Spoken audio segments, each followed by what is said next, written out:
torui magagumu Meke ozia Dismoy amigamu Nagwa ochu Sadinan sikea Down fatao Gihalum tau tau All right, let's do it. Good morning, Guam. Containing COVID, masked up, in compliance with the governor's latest edition. What is this? Mandatory social isolation 3.0?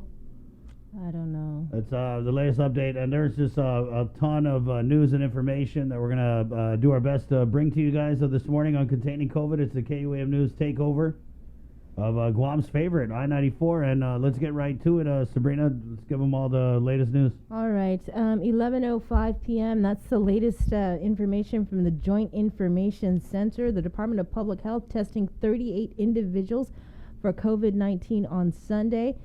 17 tested positive through public health and 21 tested negative. An additional 2 cases of COVID-19 have been clinically diagnosed. While these cases have tested negative, they have imaging findings consistent with COVID-19, and they display typical COVID-19 symptoms, have epidemiological links to previously confirmed cases, and are being treated as COVID-19 cases.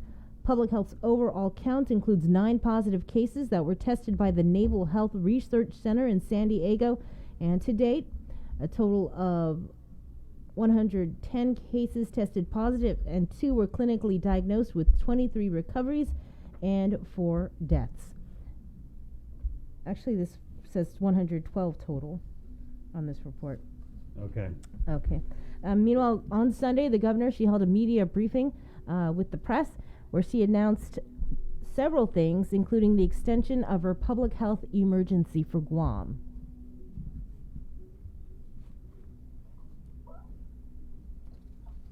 Half a day.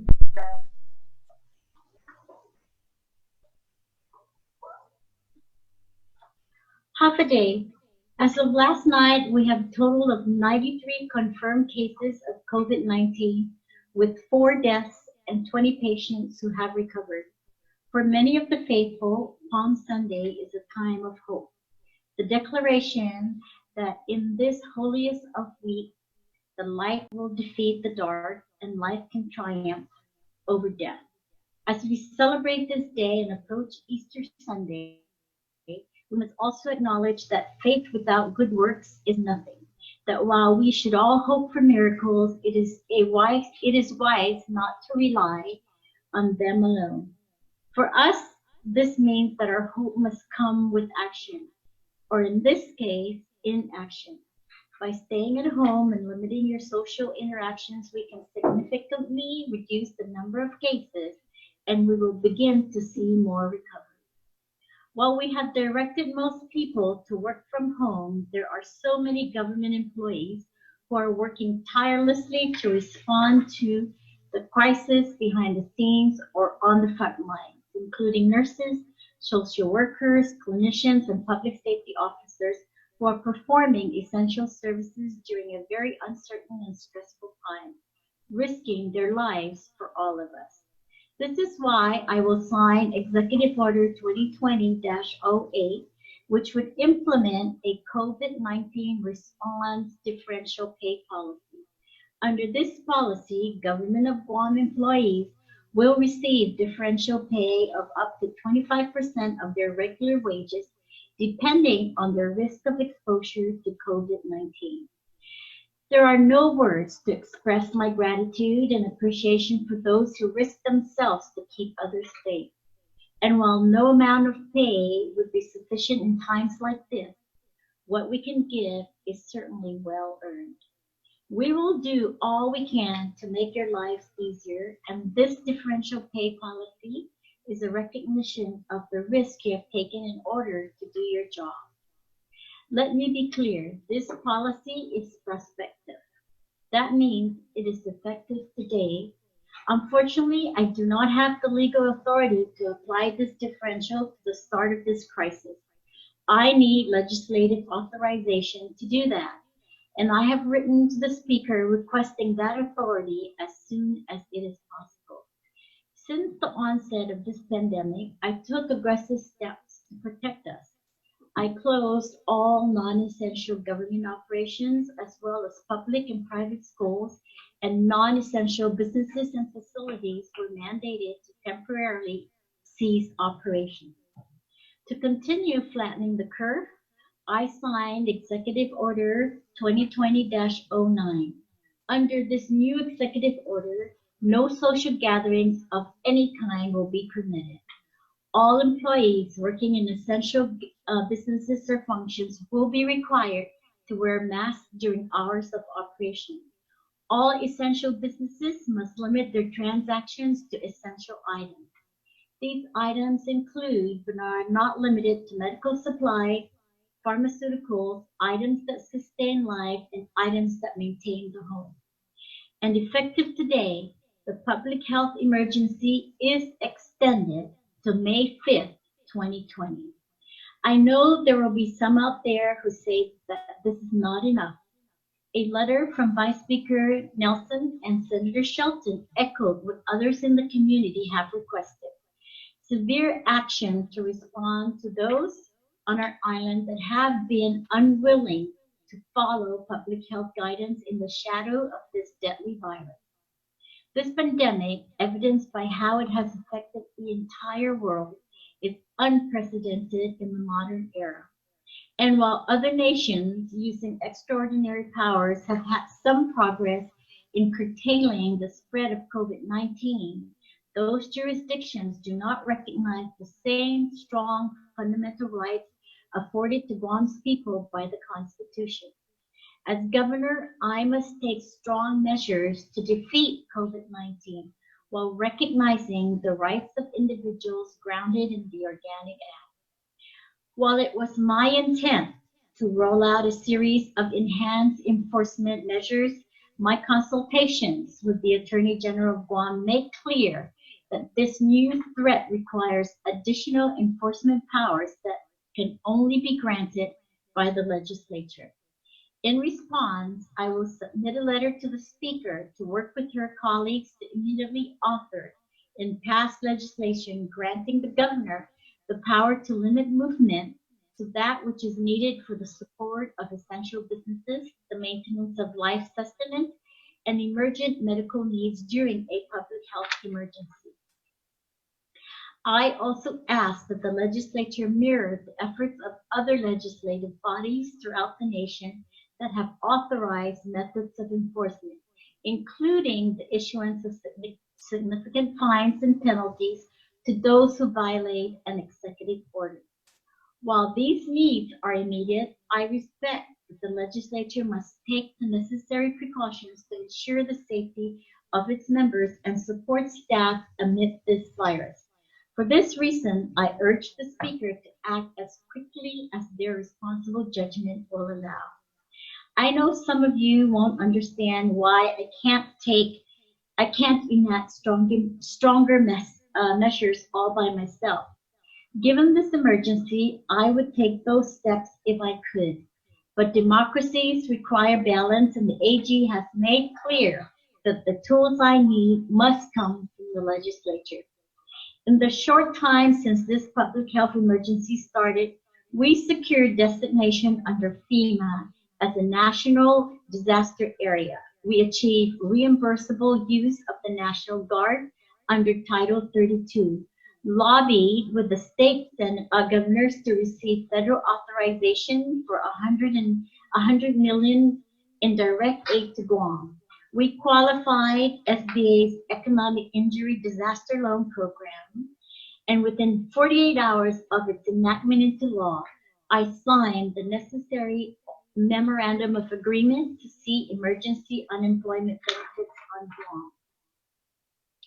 Each of our agencies is working now to get Guam the help it needs. Even as federal agencies still develop many of the programs Congress established just days ago. And right before this press conference, members of my cabinet briefed the legislature on the status of federal aid programs and what we were doing to get them to Guam as quickly as possible. Through our partnership with the Department of Defense, we will be receiving critical supplies we need to beat this pandemic. I just received a call from the White House, and I was informed that Guam will be receiving 30 ventilators. I will end this simple message: be kind to one another. All of our lives are in some way affected by this. These are uncertain times, and now more than ever, we need each other. We need each other for hope, for support, and to feel less alone. Though we must remain physically distant, remember that we are closer than we have ever been. I'd like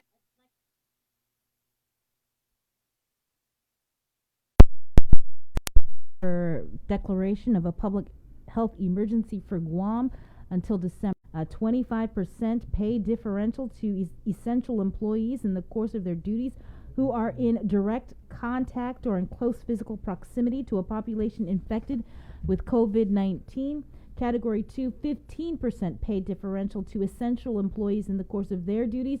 And Category 3, 10% pay differential to essential employees whose position do not allow them to telework and are mandated to perform their job duties at physical work sites in response to COVID-19. The other executive order that she signed was 2020-09 relative to additional social isolation measures. The governor, again, as I mentioned, extended the public health emergency until May 5th. All provisions outlined in the executive order shall continue. As part of this directive, social gatherings of any type, whether public or private, are prohibited. Also covered is the prohibition on consumption of alcohol on public premises. Essential businesses and government agencies shall require all employees and patrons wear face masks while on the premise. Businesses that conduct both essential and non-essential operations are limited to only conduct activities that are deemed essential as authorized in her executive order. As you heard, she was mentioning that, well, we were all anticipating on Tuesday that we would see some enhanced social distancing measures, but she now says that she needs legislative authority to do so, and has written letters to the legislature to give her that authority. So 2 bills came out yesterday. One was a fine of up to $5,000 is being proposed for violators of the governor's executive order regarding the coronavirus crisis. The bill by Speaker Tina Munoz-Barnes and co-sponsored by 5 other Democrats amends the current public law and also makes it a misdemeanor for those convicted of violating the enhanced social isolation order. The legislature is expected to go into session to debate a series of bills to address the COVID-19 pandemic, but so far there's been no confirmation when senators meet. The other bill would states that through an executive order may implement a curfew for all residents. Also, it would enable her to limit all movement other than essential business, maintenance of life, sustenance, emergent medical needs. And again, we are waiting to hear from the speaker whether or not they will in fact go into some sort of emergency session. In news from the CNMI, at the request of Governor Ralph Torres, FEMA, the U.S. Department of Health and Human Services, and the U.S. Department of Defense shipped over critical medical supplies and equipment, as well as a 50-bed federal medical station from the Strategic National Stockpile to Saipan. Those arrived on Sunday. The governor, Lieutenant Governor Arnold Palacios, the Commonwealth Health Corporation, the Chief Executive Officer Esther Muña, members of the CNMI legislature, and the governor's COVID-19 task force were at the Saipan International Airport Saturday to receive the supplies from the U.S. Air Force C-17 Globemaster aircraft. Last month, Governor Torres notified FEMA and DoD of several unmet needs that are negatively impacting the CNMI's overall responsiveness in combating the COVID-19 pandemic. Again, over the weekend, they received critical medical supplies and equipment in the CNMI, as well as a 50-bed federal medical station from the Strategic National Stockpile to Saipan. We did over the weekend reach out to the Joint Information Center to see what sort of supplies we received from FEMA, so we're still waiting for confirmation from that, but I did speak with Frank Mansell. He is the spokesperson for FEMA designated for Guam. And he said that the way it works is that FEMA, they issue joint press releases through the Joint Information Center. So we're just waiting for the we're going to get Frank on the phone in a little bit here. Okay. As for an update on the USS Theodore Roosevelt, I'm sure many of you may have seen that video where his last day was Friday night, right? After he was that was on Guam, right? That was on Guam. That was on Guam. Yeah. That took me a little. I don't know why I just realized it now, but yeah, it's a viral video. One of a couple of viral videos that came out this weekend. It's a viral video, and he's leaving the Roosevelt, and they're doing a cheer for him. Captain Crusher. Yeah, that was pretty cool. So awesome. It reminded me of a movie. It kind of got a little choked up on that because, this is, I'm pretty sure it's going to end up being a movie after all this is said and done. And, an unfortunate plot twist is now we're seeing in the national media that he has tested positive. Right. The Military Times is reporting that, as he was hailed by his crew, but fired as skipper of the aircraft carrier Theodore Roosevelt by Navy leadership. Following that leaked bombshell letter, he has tested positive for COVID-19. And this was reported by the New York Times first. But the Military Times is reporting that the paper cited 2 Naval Academy classmates of Crozier's who are close to him and his family. A Navy spokesperson declined to comment to the Times on Crozier's COVID-19 status. Navy officials could not immediately respond to questions from Navy Times about Crozier's health status or the New York Times report. The commander began exhibiting symptoms before he was removed from the warship on Thursday, 2 of his classmates stated. Crozier was fired Thursday following a leak to the San Francisco Chronicle of a letter he'd emailed to Navy leaders that detailed the service's failures to provide necessary resources to swiftly move sailors off the carrier and disinfect areas on board as the virus spread throughout the 4,800-person ship. Crozier had proposed that the ship be mostly evacuated and the majority of its sailors move into isolated quarantine in Guam. Hundreds of sailors on the carrier Theodore Roosevelt applauded and chanted their captain's name as Crozier left the ship. On Sunday, Defense Secretary Mark Esper insisted that the firing of Crozier was not prompted by White House complaints and that military leaders will conduct a full investigation into the incident. In an interview, Esper backed the decision by acting Navy Secretary Thomas Modly to dismiss Crozier, saying, quote, "I think Secretary Modly laid out very reasonably and very deliberately the reasons for the firing." He said that, "I think that when all these facts come to bear, we'll have a chance to understand why Secretary Modly did what he did." Now, on Sunday, the Navy confirmed there have been 155 Roosevelt sailors so far who've tested positive for COVID-19. None have suffered any serious medical symptoms as a result of the illness. Approximately 55% of the ship's crew is still awaiting testing. Again, that was the article in the Military Times. I wanted to go back to the press conference. I slipped my mind, but during the press conference, I know a lot of you have been asking about this, about what sort of local assistance will be provided to island residents who've been affected by this coronavirus crisis. So we did have the opportunity to speak to the governor about that during the media conference, and we also asked about the status of schools.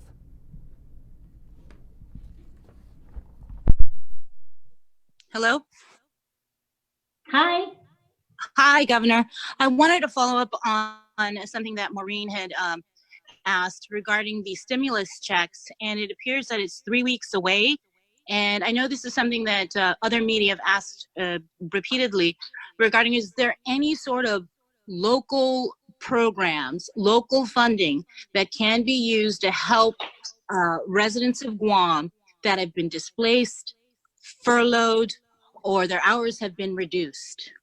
Okay, so right now the immediate mechanism to provide local funding or local help, Sabrina, would be either through the public assistance program, which is locally funded, and through the SNAP for food stamps. I am in discussion with public health to see how much they might be estimating that maybe I could put into public assistance so that those individuals then who need that assistance can then apply and get help that way. Okay, so we are looking at about 8,000 if we look at the numbers from the Department of Labor and the Guam GHRA. So how long would that take?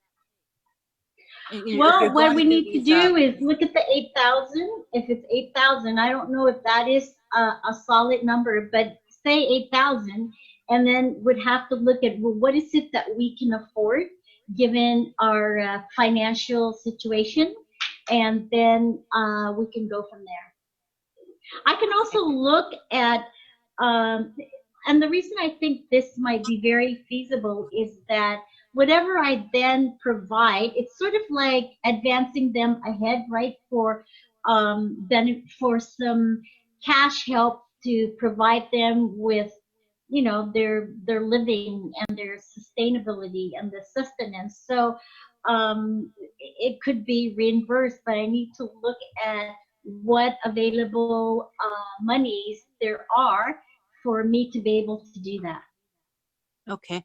I also wanted to. I just want to assure the people, Sabrina, that I am just as concerned about our people in terms of helping them out to try and get, you know, like a bridge or something so that they can continue on. One of the things that we are also urging the employers is to continue employing these individuals, because if they do, they borrow money from the SBA, where there is a loan program. I don't remember the exact name of the loan program, but they can borrow money from SBA, and that one is immediate right now. They can borrow there, and then depending on their payroll, how much of those expenses or that loan is going to pay for payroll, that portion of the loan can be forgiven. Okay, thank you, Governor. I did just have one more as it relates to your extension of the public health emergency to May 5th, I believe you said? Yes, May 5th. I wanted to know if there is any word on public schools. Are we going to see the rest of the school year? Yeah, I was talking to Superintendent John Fernandez, and he's going to, I think, take my direction, and based on what my direction is, he is considering just maybe closing school till the end of the school year. And he's already gotten together in terms of what that means with credits, curriculum, and so forth. So he's working that out.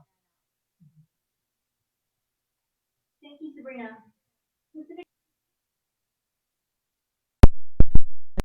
So we tried to get some answers from her on what people can do, and so it appeared that she was saying that you can just apply for public assistance and SNAP through public health. I think you could probably go to their website. I'm thinking, I'm not sure. Yeah, we're gonna or give them a call. Try and get Tess Archangel. She's like the program administrator for the SNAP. I sent her an email last night. I know that people are applying. Yeah. And so want to get a hold of her and find out what the guidelines are. And you know, people who've had their hours reduced. It's kind of a tricky situation because some people have had their hours reduced. Some people are just not working, but they still have a job. Mm-hmm. So we're not sure what that means. Is there anybody going to fall through the cracks? How do you qualify? How much you got to make? So we're trying to figure all that out. And then she did mention a program, and I believe what she was referring to was the Paycheck Protection Program that was rolled out last week. It's designed from the CARES Act as a way to get $350 billion into the hands of small business owners. And so the motivation behind the PPP is to allow businesses slowed or stopped by COVID-19 to continue paying their employees for the next few months by allowing banks to join forces with the SBA and make these hassle-free loans. Right, and then she also did kind of mention a little bit about a program where there would be some type of local assistance to be later reimbursed.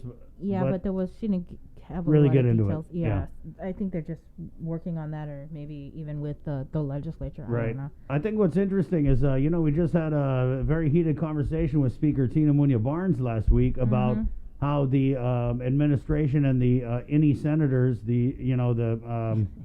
that's just what I call them, the INI senators. That's Speaker Barnes, Regine Bisco-Lee, Senator Jose Pito Terlahi, Senator Amanda Shelton, Senator Kelly Marsh, Senator Joe San Augustine. These are the governor's go-to people. I mean, whatever she needs, she snaps her finger, they jump yesterday. And so we had a conversation with Speaker Barnes about any bills that would provide interim local assistance.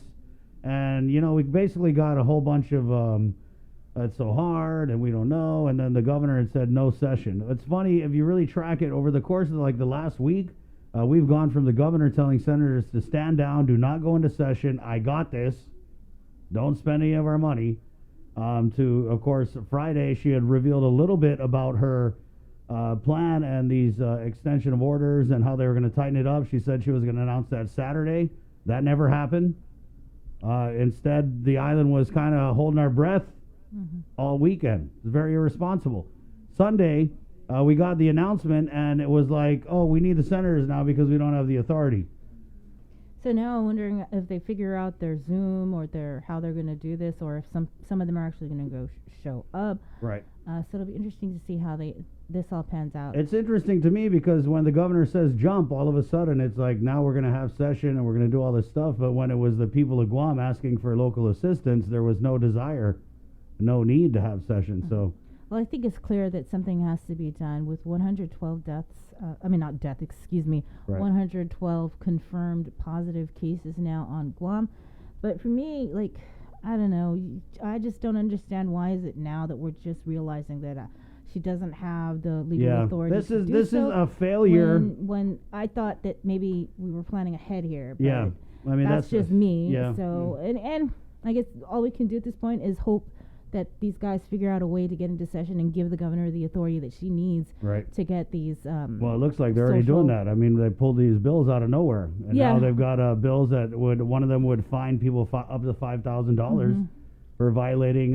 But you can introduce a bill, but if you don't go into session and act, then it's just a bill, and she still doesn't have the authority. So and then there was the other one with the curfew. Yeah, I want to go back, Bree, because I know you said, all we can do is hope. But no, I mean, there is no quarantine or social isolation on people's opinions, on people's ideas about how the government is responding to COVID-19. That has not been quarantined, as far as I understand. There's no, martial law about people's opinions. You could still have opinions, and the governor can keep moving forward. I'm sorry, but that's just the reality. We are being supportive. Everyone's being supportive. We're all trying to do our part to stay home, but that doesn't mean that you can't be critical of what's going on. I mean, I'm not saying that you can't be critical. I'm not saying you're not saying. You ready to fight? Dude, slow down. No.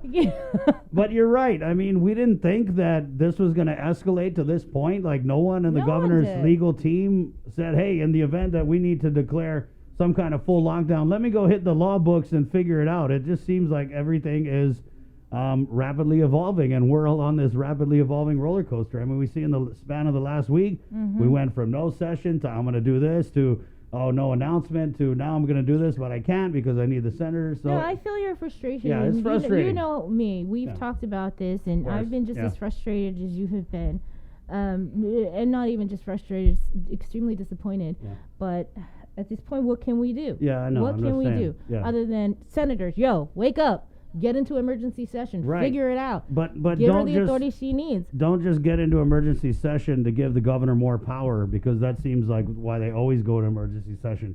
Go into emergency session and figure out a way to get some money or some type of assistance into the hands of our local people who need it now, who cannot hang in there. That's all we're saying. And so what I think is going to be interesting, Bree, is like we said, the governor snaps her fingers, these guys jump, we have a session, we're going to have a session, we got these bills. We don't know when the session's going to be. Our other senators now going to be trying to get their bills on it. Is there an agenda?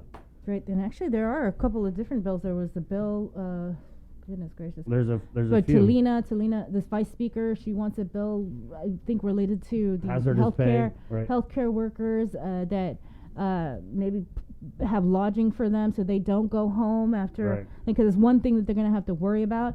And I don't know if it's kind of like what they're doing in Hawaii, Hotel for Heroes. So that's one. And then I think Senator Therese Terlahi had introduced legislation.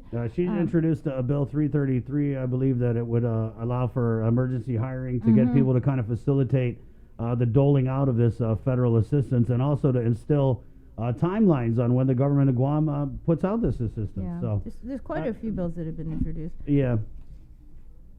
And we're going to get a few of these guys. I know Vice Speaker is going to call in this morning, going to give us her 2 cents. Not really sure if we're going to hear from the Speaker. Of course, Speaker Barnes, the invitation is always open. I extended a lot of invitations this weekend. Again, I re-extended my open invitation to the governor to call in anytime and speak to our audience. I also reached out to Lieutenant Governor Josh Tenorio this weekend. Yeah, we know that. Yeah. No, I reached out to him personally after. After. Okay. Yeah, after. But we talk about going into emergency session. We talk about the governor needing the legal authority to implement these enhanced social distancing measures. But at the end of the day, you need to do it yourself. You don't need to be told to have a curfew. Just stay home. Yeah. That's all you got to do. Yes. If you want to save the world, just stay home. Really simple. Yeah. Stay home. Yeah. And that's what I was talking about with some of my friends after this press conference was, okay, the governor says she doesn't have the authority. Well, who is going to challenge her? I mean, because I think the public, it's really weird, but we're the ones who are like, no, lock us down. We want to be locked down because we understand the gravity of the situation. Yeah.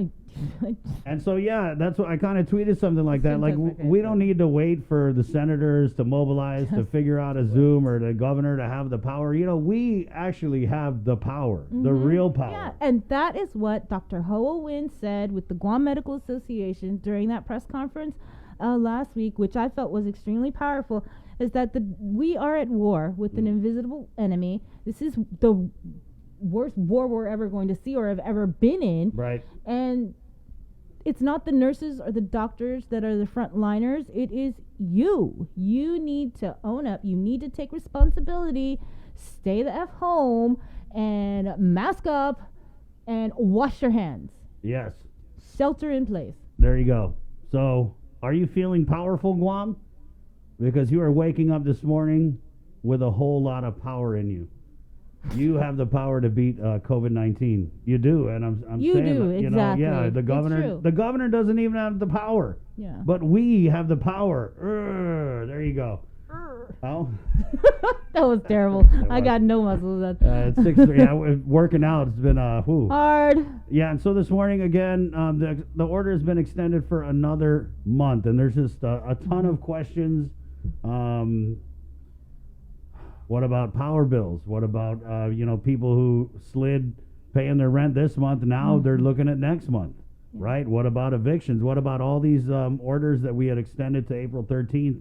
Are they now going to move to that May 5th? And I still don't think it's a finish line from what people are saying. It's like we just gave a month because maybe the governor didn't want to go up every couple weeks and be like, I'm going to extend it. Yeah. So a whole lot lots of questions, lots of we're going to get the answers. Schools too is another one. Get the answer. Yeah, I hope we get some answers. I'm more concerned about. I want answers about the unemployment assistance program. Right. Things like that. Aside from local assistance, because we just don't know. And I know that Congressman Michael St. Nicholas, he's planning on holding some sort of a conference today at 11 a.m. And I guess other media were invited. And I actually reached out to Sahara Defensor with this office. I emailed her last night. I went onto his Facebook page, messaged him because I feel that it is extremely important, no matter how he may feel about KUAM. Get over it. We want to share the information with the public, and I'm really hoping if he's watching or any of his staff are watching, that you please extend that same courtesy that you're extending to other media to allow us to share the information that the people of Guam want to know, regardless of how you may feel. Yeah, it's really time to get over it. 6:41. Let's go to the phones here. I had a lady with a question. Ma'am, you have a question? Well, good morning. Oh, okay. Maybe not. Rusty. 6:41. Let's take it. Is that what kind of month it's going to be? Great. Getting fired up. It's only, what time is this? Yeah, 6:42. it's not even started. It's okay. We're going to take a break, do some KUAM news. Containing COVID. Good morning, Guam. KUAM news updates are brought to you by McDonald's of Guam. Be healthy. Be informed with ITD.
healthy. Be informed with ITD.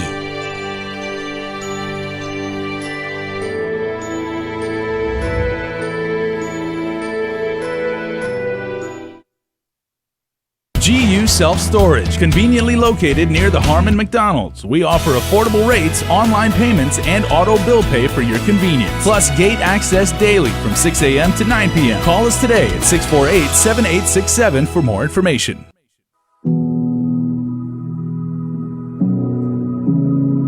Howdy everyone, and hello mga kababayan. Nestor Lecanto here from KUAM News. Just wanted to remind you all that we are in the midst of this battle together. This war against the coronavirus, COVID-19.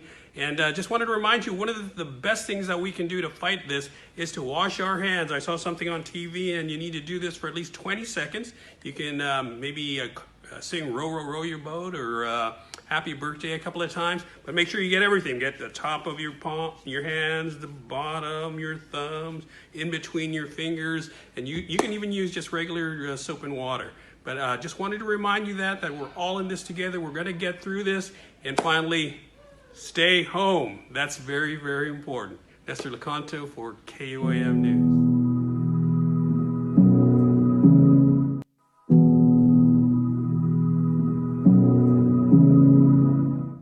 Today, I'm Jonah Goncharfris, Senior Producer for KUAM News. And I'm sure you are probably tired of hearing it, but I'm going to say it one more time. I urge you to please, please stay home. To protect your parents, grandparents, manamko, loved ones, neighbors, hell, the entire island. Stay put, stay home. Make sure you wash your hands, practice social distancing. I know it's hard because we miss hanging out with family and friends, but the sooner we do our part, the quicker we'll get back to our regular routine. We will get through this. Thank you, stay safe, and stay home.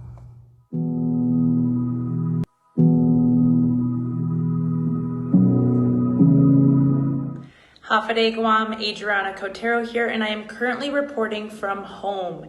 And I encourage every single person in this community to stay home. COVID-19 cannot survive if we do not feed it, and that means staying home and washing our hands.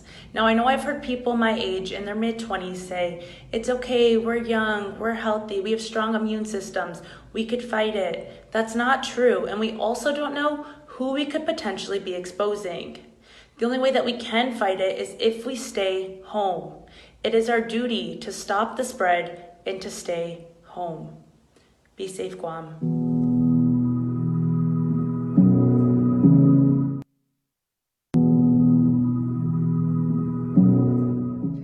Good day, everybody. I'm Sabrina Sauce-Mazzanotti. And I'm Chris Barnett. Join us bright and early weekday mornings on I-94 for KUAM News' Containing COVID morning radio show. It's also being broadcast live on our KUAM News Facebook page. You know, we don't want to be doing this forever, and you probably don't even want to listen to us forever. But that's why it's so important that you practice social distancing. You know the drill. Wash your hands. And stay home! Just stay home! Stay home! Ah!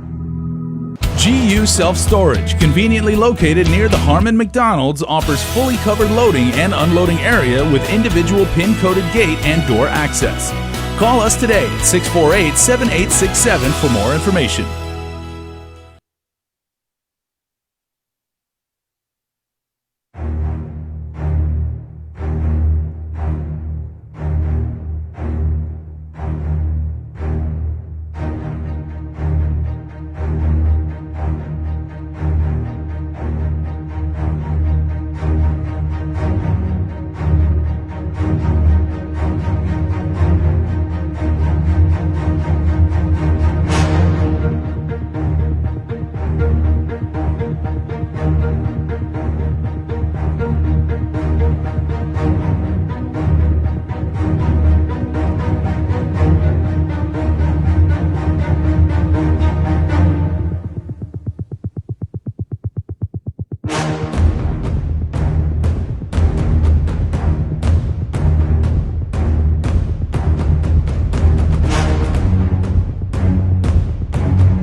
another month under the extension of public health emergency and mandatory social isolation measures. Again, if you're just joining us, we had 17 positive COVID-19 cases last night. Test results came out pretty late, around 11 or so. Yeah. And we really want to try and find out who got tested, what the deal was to get 17 positives. That's a lot in one day. And then if you count what was it over the weekend? On a Saturday, Friday, Saturday, was it 5? It's probably more in the... Yeah, and so, I was thinking over the weekend, I was talking to one of my parties, I was like, I think over the weekend we're going to hit 100 cases. Well, did we hit 100? We blew way past it.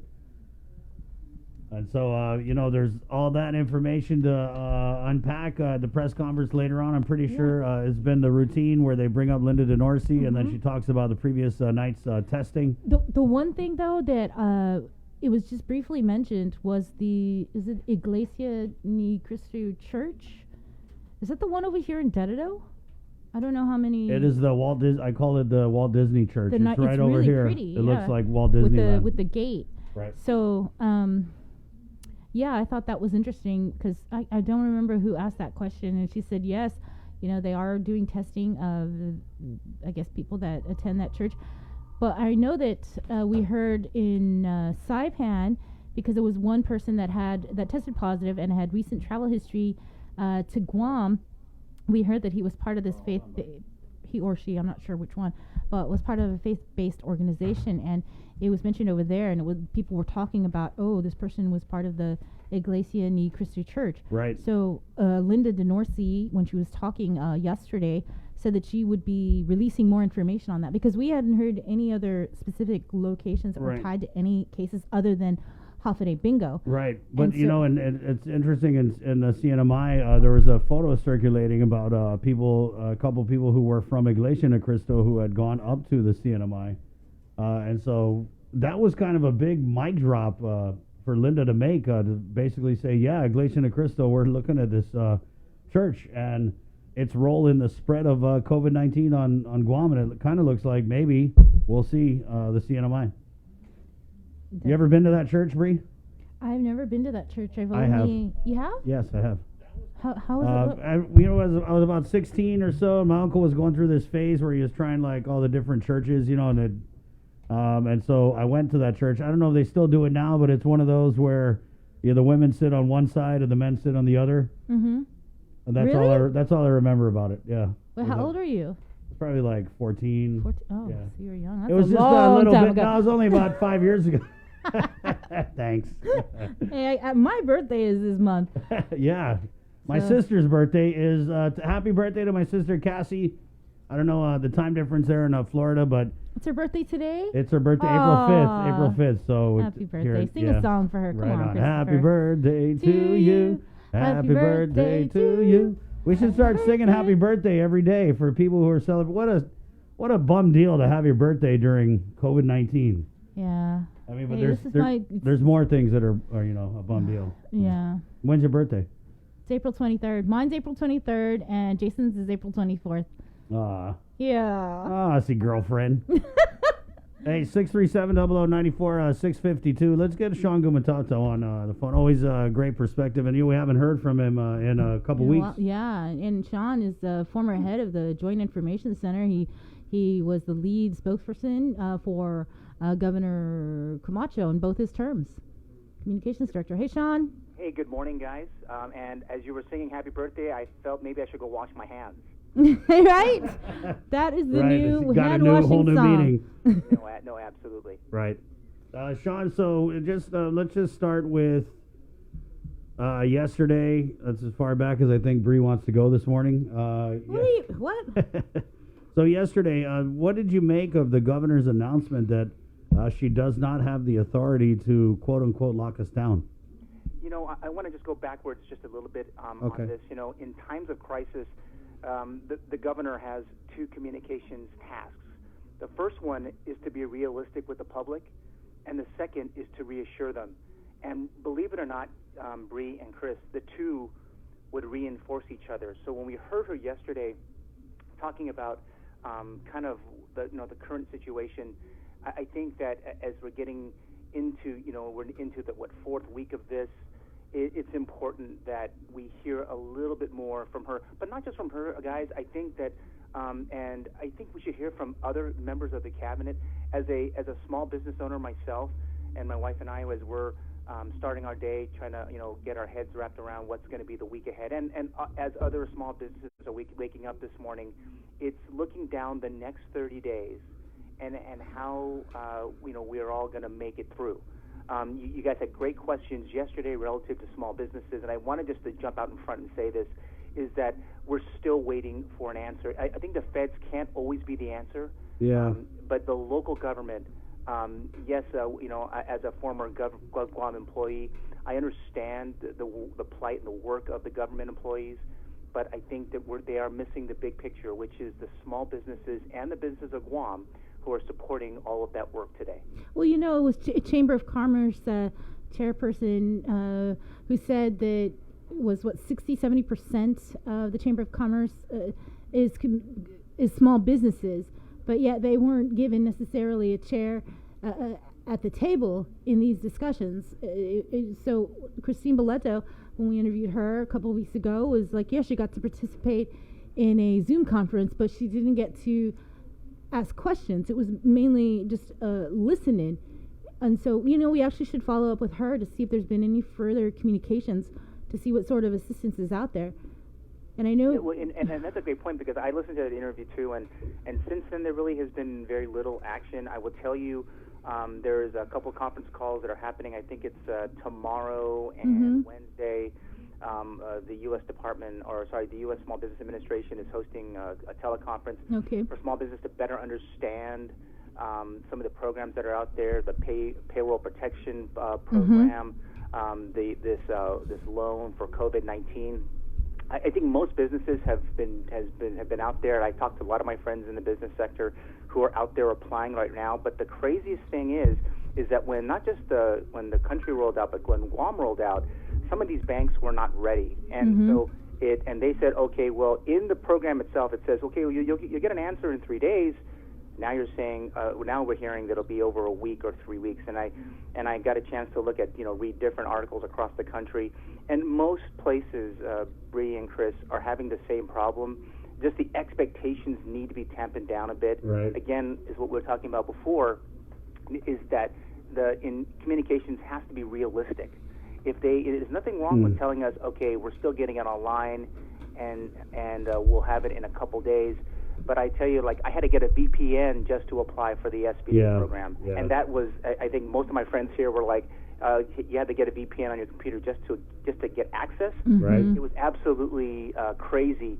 And again, we want to be reassured, and I think all of us that are listening to your program, and I would tell you, people that I've talked to in my family, we're all listening to KOAM. Obviously, you have broad reach.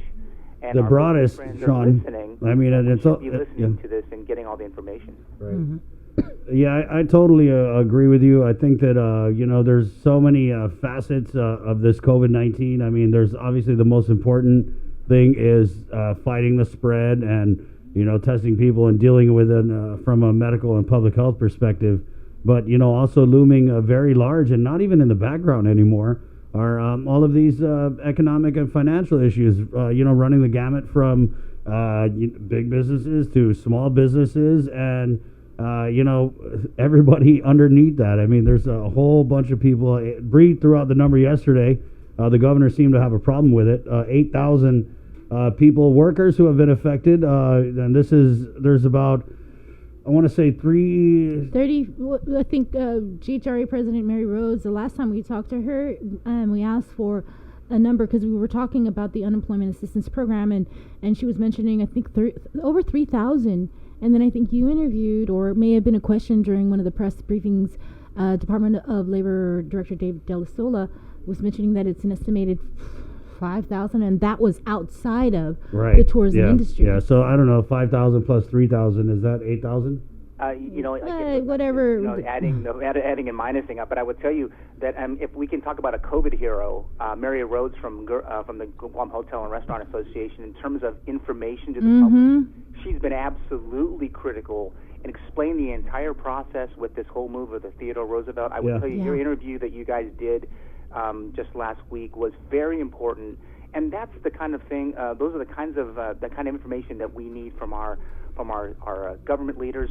When our civic leaders are stepping up and being very transparent, telling everybody the realism relative to job cuts and all these things that affect the private sector, we expect the same amount from our government. Now, I know that JIC is listening right now. That's part of their role here, is they're listening to this show. But I think no one listens to the JIC. I'm going to finish the thought. I hope that they're listening and they take that to heart, and moving forward that they can do more of this down the road as this crisis continues. Yes. Sean, I totally agree with you. I feel like I said, there's so many issues other than the public health emergency issue, and I really think that we need to activate some of these bright minds in the administration to handle different parts of what's going on. So they have Ricky Hernandez and Dave De La Sola, and these guys have been activated to kind of handle the pandemic assistance, and also I think they're working more for the business side of it, right? Yes, exactly. And I've seen those briefings, and that's fine and dandy. But has he in fact briefed the chamber? Has he spoken to the Guam Contractors Association? No. Has he spoken to the Chinese Chamber of Commerce? How about the other women in construction? The whole there's a lot of groups out there that need to hear what's going on. Do they just not know, Sean? Is it just that this administration is so green that they don't know that they need to, or is it something because there's a lot of petty politics between this administration and the Chamber of Commerce? I'm not sure what it stems over, but it's not a matter they not know, because I mean I've heard some of the messaging in different languages. We've seen it on social media, but again, those platforms only get to a segment of the community that that have it. But there's other parts. I mean, there's a lot of guys that are going out on job sites right now, and we're pretty much grounded right now, our small business. But when we were out, we see people on the roads doing their work. But there's quite a number of them who are not, and they're trying to get information.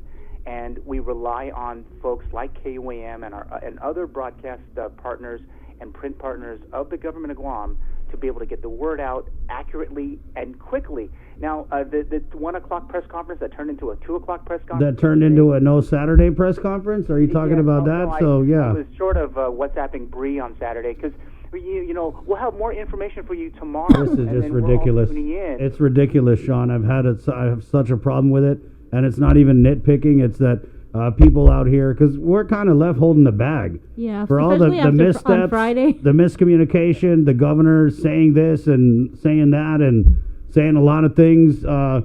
We got to deal with it. And so people call us and they don't understand what the hell the governor said Friday. And so we're dealing with people. Are we on a lockdown? What did the governor say? I don't know. Where do we get the letters? I don't even understand what the governor said. The advocacy that's needed at the upper level of the senior staff needs to be talking with the governor and with the JIC. Now remember that everyone says go into the JIC. Now the JIC should be monitoring. So every time that you've said a word over the last 25 minutes or so, actually in the last hour, it should be try to get an answer. So in the press conference, there's an answer or a press release in the next 2, 3, 4, 5 hours. That's what's missing right now. It's like we have a lot of people in a room. Like I heard you talking with the mayor of Tamuning last week, and she said, well, we don't get any information. That's exactly the reason there should be more interaction between the mayors and all of the other communities. And it's just a step back. Now that we have federal intervention, there's now a need to get involved and get everybody up to speed as fast as possible. And I think they can do it. There's not much saying that they can't, but they can do it. And I think they just have to kind of bear down, and hopefully they'll heed some of these things that we're talking about this morning, and then they turn it around. How do they go back, Sean, and kind of, I really felt that yesterday there was going to be some kind of big regroup and that they were going to come out strong. I got to say, to be fair, the governor stuck to the script, which is what she should have done on Friday. But, that was that. And then when the questions started, we started to, see a little more wiggle room in her responses. But how do they kind of start over? And I think they need to have a power, and they need to say, hey, okay, we need to track down this local assistance because it's just not feasible, sustainable, or even conscionable to expect people to hang in there in the governor's word for weeks. I mean, we're now seeing firm word that federal assistance is not going to come for weeks. Yeah, and I just told you about my plight or our small businesses' plight. But yes, you're absolutely right. I think Chris and Bree that Senator St. Augustine has a good recommendation relative to GRTs. I think that you have a lot of different ideas that are out there. It's now time that we have to just allow their processes to move forward. I mean, I think we're into a new normal now. So if everyone has spent the last 30 days looking at ways to communicate via electronic and the like, and especially with these issues with the open government law, now we should allow them to let them get to work, let them find the solutions. We're all going to be able to watch them and give them some guidance at some point, but they also at the same time have to engage some of our community leaders to include businesses. If they're asking a small number of small businesses, that's great, but they need to gain a little bit more insight from others. Why are we not going to these other groups and getting their insight? The small businesses are the lifeblood of the economy. It's not just big businesses. We know that they're all around, and they're United, the Mobil Oils of Guam, these two big companies. They're also calling and saying, "Hey guys, what's going on too?" But maybe we haven't heard from them yet. But we've seen oil prices go down. We've seen a lot of different things relative to travel. But how are we speaking to them and hearing from them on their ideas that they can help in this current crisis that we're in today? All right, Sean. Wow, I No, there's a lot more, but Dr. Akimoto wants to call, so. We also have the tag. She's going to be calling in as well. Oh, nice. Yeah, Sean, it's very frustrating, especially considering the events of this weekend. I can't just let them slide on it. I can't because, when the governor came out Friday and started to answer questions about what she wanted to do with the extension of the orders, it was really irresponsible for the team to allow her to say that there's going to be an announcement Saturday. Because what happened is we again told everyone, watch on Saturday, there's going to be a big announcement. And then we get a text message, for crying out loud. A text message saying, oh, there's a scheduling conflict. We'll get back to you maybe later today or tomorrow. So how do we go take that to the people of Guam? How do we go take that to the people of Guam and say, oh, sorry, everybody, we're supposed to find out about this big news today, but man, they already had a 1 o'clock. Yeah. Whoever was doing the governor's calendar messed up. So, maybe later, maybe tomorrow. That's just unacceptable to me. It's totally unacceptable.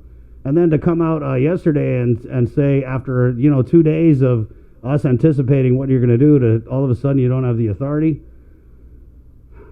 So a little hard to handle. Okay, Sean. Hello? Yeah, I think we lost him. He's like, I don't want none of that. No comment. Yeah, I know. So it is frustrating, and I'm not the only one feeling it. I'm just what people are saying. I'm just being realistic. We just need that. At a time like this, you're looking to the government and to the leaders to kind of know what they're doing. 7:07. Yeah. So we're gonna get Dr. Vince Akimoto on the show. We got to take a break. Bree. Okay. Vice Speaker Talina Nelson also coming on. It's Containing COVID, the KUAM News takeover of Guam's favorite I-94. Good morning. Be healthy. Be informed with ITD.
healthy. Be informed with ITV.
GU Self-Storage, conveniently located near the Harmon McDonald's, offers fully covered loading and unloading area with individual pin-coded gate and door access.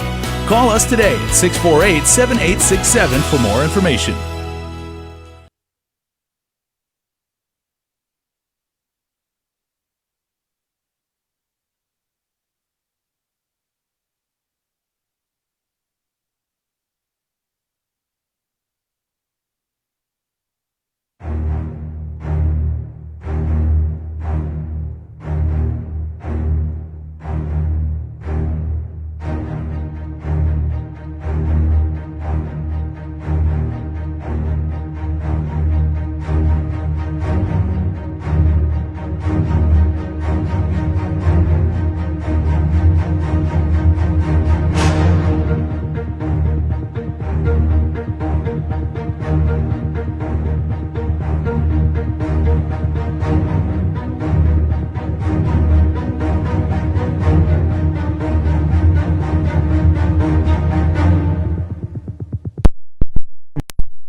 Social isolation directives have been extended until the 5th day of May.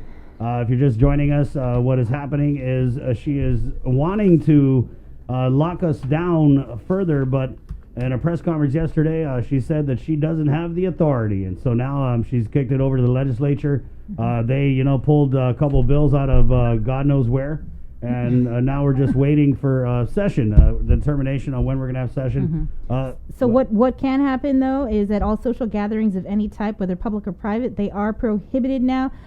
This also covers a prohibition on consumption of alcohol on public premises. Essential businesses and government agencies shall require all employees and patrons to mask up while on the premises. Businesses that conduct both essential and non-essential operations are limited to only conduct activities that are deemed essential.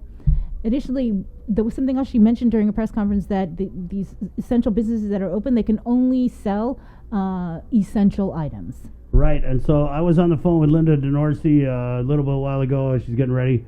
She's going to put us in touch with the person who's kind of leading that. We saw social media, WhatsApp, pictures of them roping off areas of Kmart. Yeah. So they roped off the toy section. They roped off all the sections where they felt you had non-essential items, which I agree with. I mean, I know a lot of people who were just going to Kmart because they were going to Kmart and they were making like a trip out of it, Yeah, I'm not gonna, lie. When I went to Kmart 2 weeks ago, before before the measures went, I went in and I stocked up. Didn't hoard, but I stocked up on my essentials. But also, I knew my son's going to be home, so I got a few toys that he could use outdoors, and got some other things. Yeah, so that's interesting too. I mean, what is essential? I think it's kind of late for that conversation because it's rapidly evolving, and we're going to be locked down until May 5th. But you're right. I mean, the kids are home.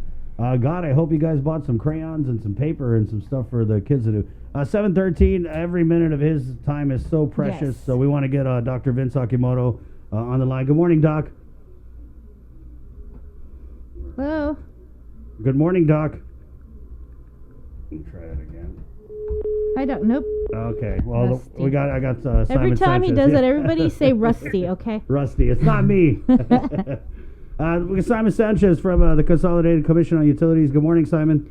Hey, Chris. Hey, Sabrina. Hi. We just really wanted to get you on the phone because obviously with the extension of this until May 5th, one of the first things that popped into my mind was you guys had tabled disconnections until the end of the order, which was on April 13th. Now that it's been extended to May 5th, where are we in terms of customers and what they have to do to keep the lights on, to keep the water running? Well, the good news is both John Beneventi and Miguel Bordallo, they have the authority to make that call. We don't have to call the CCU into a session or anything like that. They were the ones that extended it originally till March 30th, and now that it's extended to May, I'm sure they will make the unilateral decision to extend it. I'll ask them to call into you or let you guys know through a press release of some sort. But my assumption is that John and both GPA and GWA will continue the policy of no disconnections. We're even running into a situation where people were just about to connect their new house, and we had to stop. And now, not only can we not do any disconnections, we can't do any connections. But I think for now, for the safety of the community, I'll ask John and Miguel to officially announce it to you. But my assumption is that they will extend it till the end of till May 5th, because that's sort of the new date. And if they don't, I'm sure they would get a call from 5 commissioners. Right. So my assumption, is that they will continue to extend it. We're very grateful for those that are trying to pay, and it's amazing how many people still want to go through that drive-through to want to pay. But that's part of it is because they're getting their last full checks, right? It's the next few weeks, it's the next month where many people are out of work, or my people are getting they're only working 3 hours a day. They're not working 8 hours a day. So it's the future payrolls that we're very concerned about, and that's we know people are just not going to be able to have the money to make their payments. This is not the time to worry about disconnecting power or water. We got to keep that going to everybody. This is not a credit issue time. This is a health time. It's an emergency, and I'd be very shocked if John Beneventi and Miguel did not extend it till May 5th.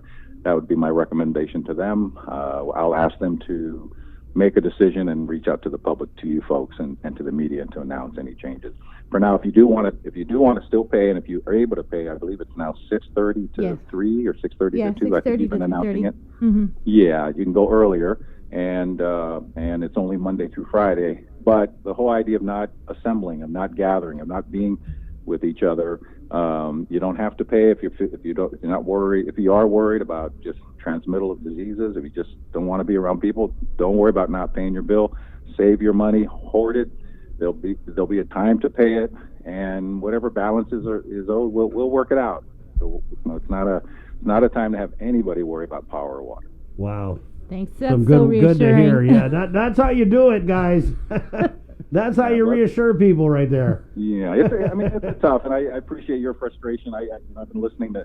God gave me 2 ears. I'm listening to 2 different shows, sometimes 3 different shows, and I appreciate the difficulty of decision making. Yeah, it's a very lonely job for the governor and the senators and all that. But they got to do stuff. You got to make calls. That's what you signed up for.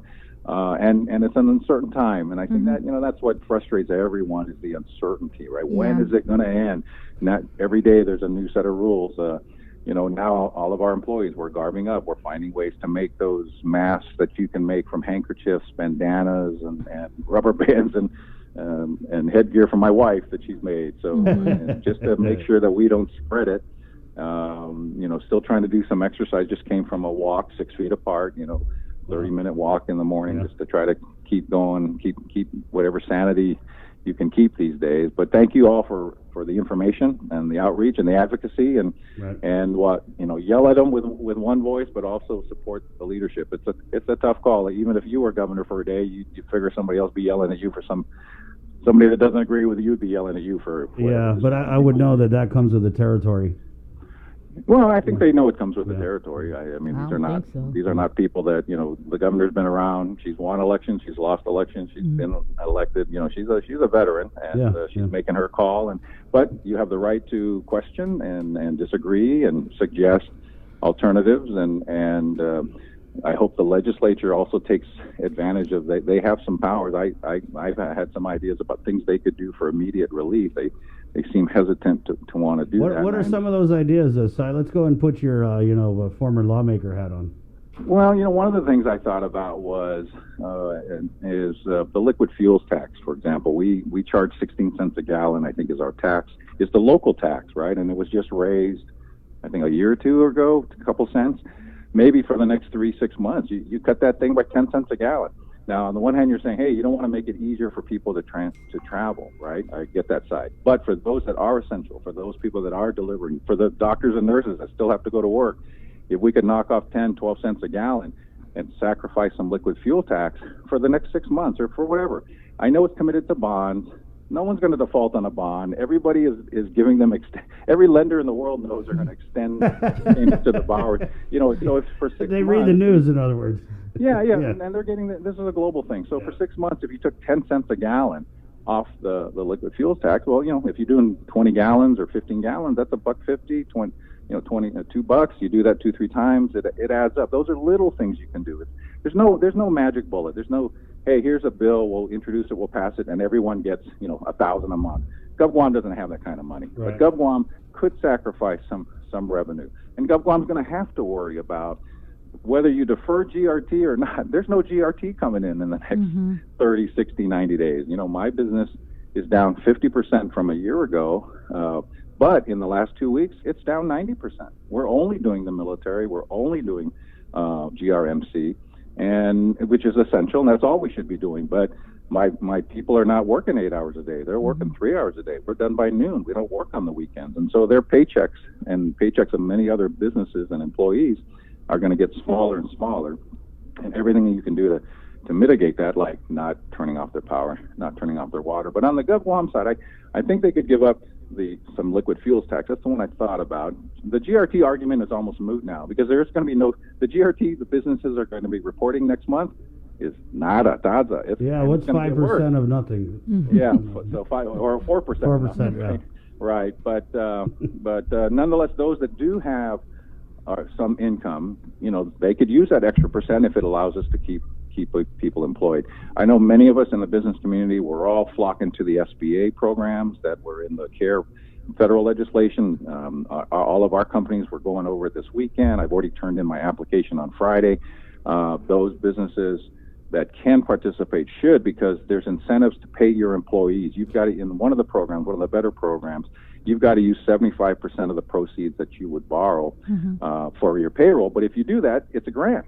It's no longer a loan. The federal government will say, hey, you covered people for payroll, I'm giving it to you. Are you talking about the Paycheck Protection Program? Yeah, the PPP program, right? And then there's the Economic Disaster Loan Program, SBA. That's a free $10,000. And then there's even a tax credit for your payroll taxes. That's done by the IRS. So, all of us in business are kind of sorting through all of these things, but there's huge incentives to keep your people employed. At least for the PPP, it's for 8 weeks. If you can keep your average payroll up to what it was before COVID-19, then the feds give you that money through a bank and don't ask you to repay it once you document that you've actually paid your employees. So we're calculating, how do we keep paying our employees as if they work 40 hours a week, even though they're only working 15 hours a week, but the feds are going to give us the money. So we're going to do it. We're going to give our people money so they can go out and make sure that they can pay their bills. When it is time to pay their bills, they can buy the food they need, they can buy the medicine, and pay rents even. I mean, it's people want to pay their bills if they can. No one wants to get behind unnecessarily, but this is such a crazy time.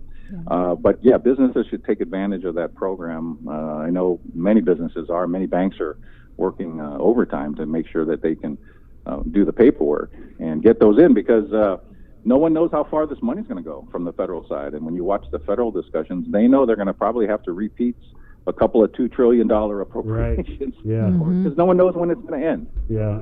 And I was thinking by the time the $1,200 comes down I'm not saying $1,200 is nothing, but people are going to be so behind by the time they get that money. I feel like it's going to be gone already. Right, because at the end of the day, income we would normally be receiving as a community from tourists, from federal spending, from military spending, ain't coming in. Particularly, there's no tourism, right? So all of those jobs and all that multiplier effect and all the suppliers of tourism and the whole kind of weakness of the economy. No one's getting car repairs. No one's fixing this or that. Construction is going to grind to a halt. Those things move money around, employ people, and those people go spend it in the economy and life. That's how you want it to work, but it's not a normal time now. There's no income coming in other than federal money. There's no tourism money coming in. The only two sources of outside money right now is federal and military, and then we circulate that less money in an economy where people aren't getting 40-hour work weeks. They're getting 15-hour work weeks or no hour work weeks. Hey, so I mean, I know that you're a bright guy. You got it, pretty much figured out. But is anyone, informing? This is a comment from our Facebook. Is anyone informing business owners about maybe navigating through this process? Because I talked to one small business owner over the weekend, and he was like, "Oh my God, I went on the website. I had the hardest time getting through, and then when I got through, it was like avalanche of paperwork and." So it does seem pretty complicated. I think we're going to try and get Kenneth Lujan on the show from SBA. Right. Yeah. And remember that the law was just signed 2 Saturdays ago. So even the feds are changing. In fact, perfect example. I turned my application in Friday when it was due on Guam, April 3rd. But it wasn't April 3rd in the U.S. Well, guess what SBA did on Saturday and Sunday? They changed the application form. So I got to use a different application form. So even on the federal side, they're just standing it up. There's a lot of, you're going to make changes. But I will say this, I'm involved, obviously, with Bank Pacific. They know how it works. We bank with First Hawaiian and Bank of Guam. They know how it works. So the banks are getting up to speed. They're educating people. If you're a business person and you're not sure, go online, call your bank. The information is there. It is a kind of a moving target, but it should settle down. But there is federal assistance to businesses to keep employing people at their pre-COVID-19 pay level. And the money would be provided by the federal government. But it only lasts 8 weeks. Get in line quick. And hopefully the feds will continue to reappropriate to that program, similarly to that unemployment program that we're finally setting up. Well, there's another example.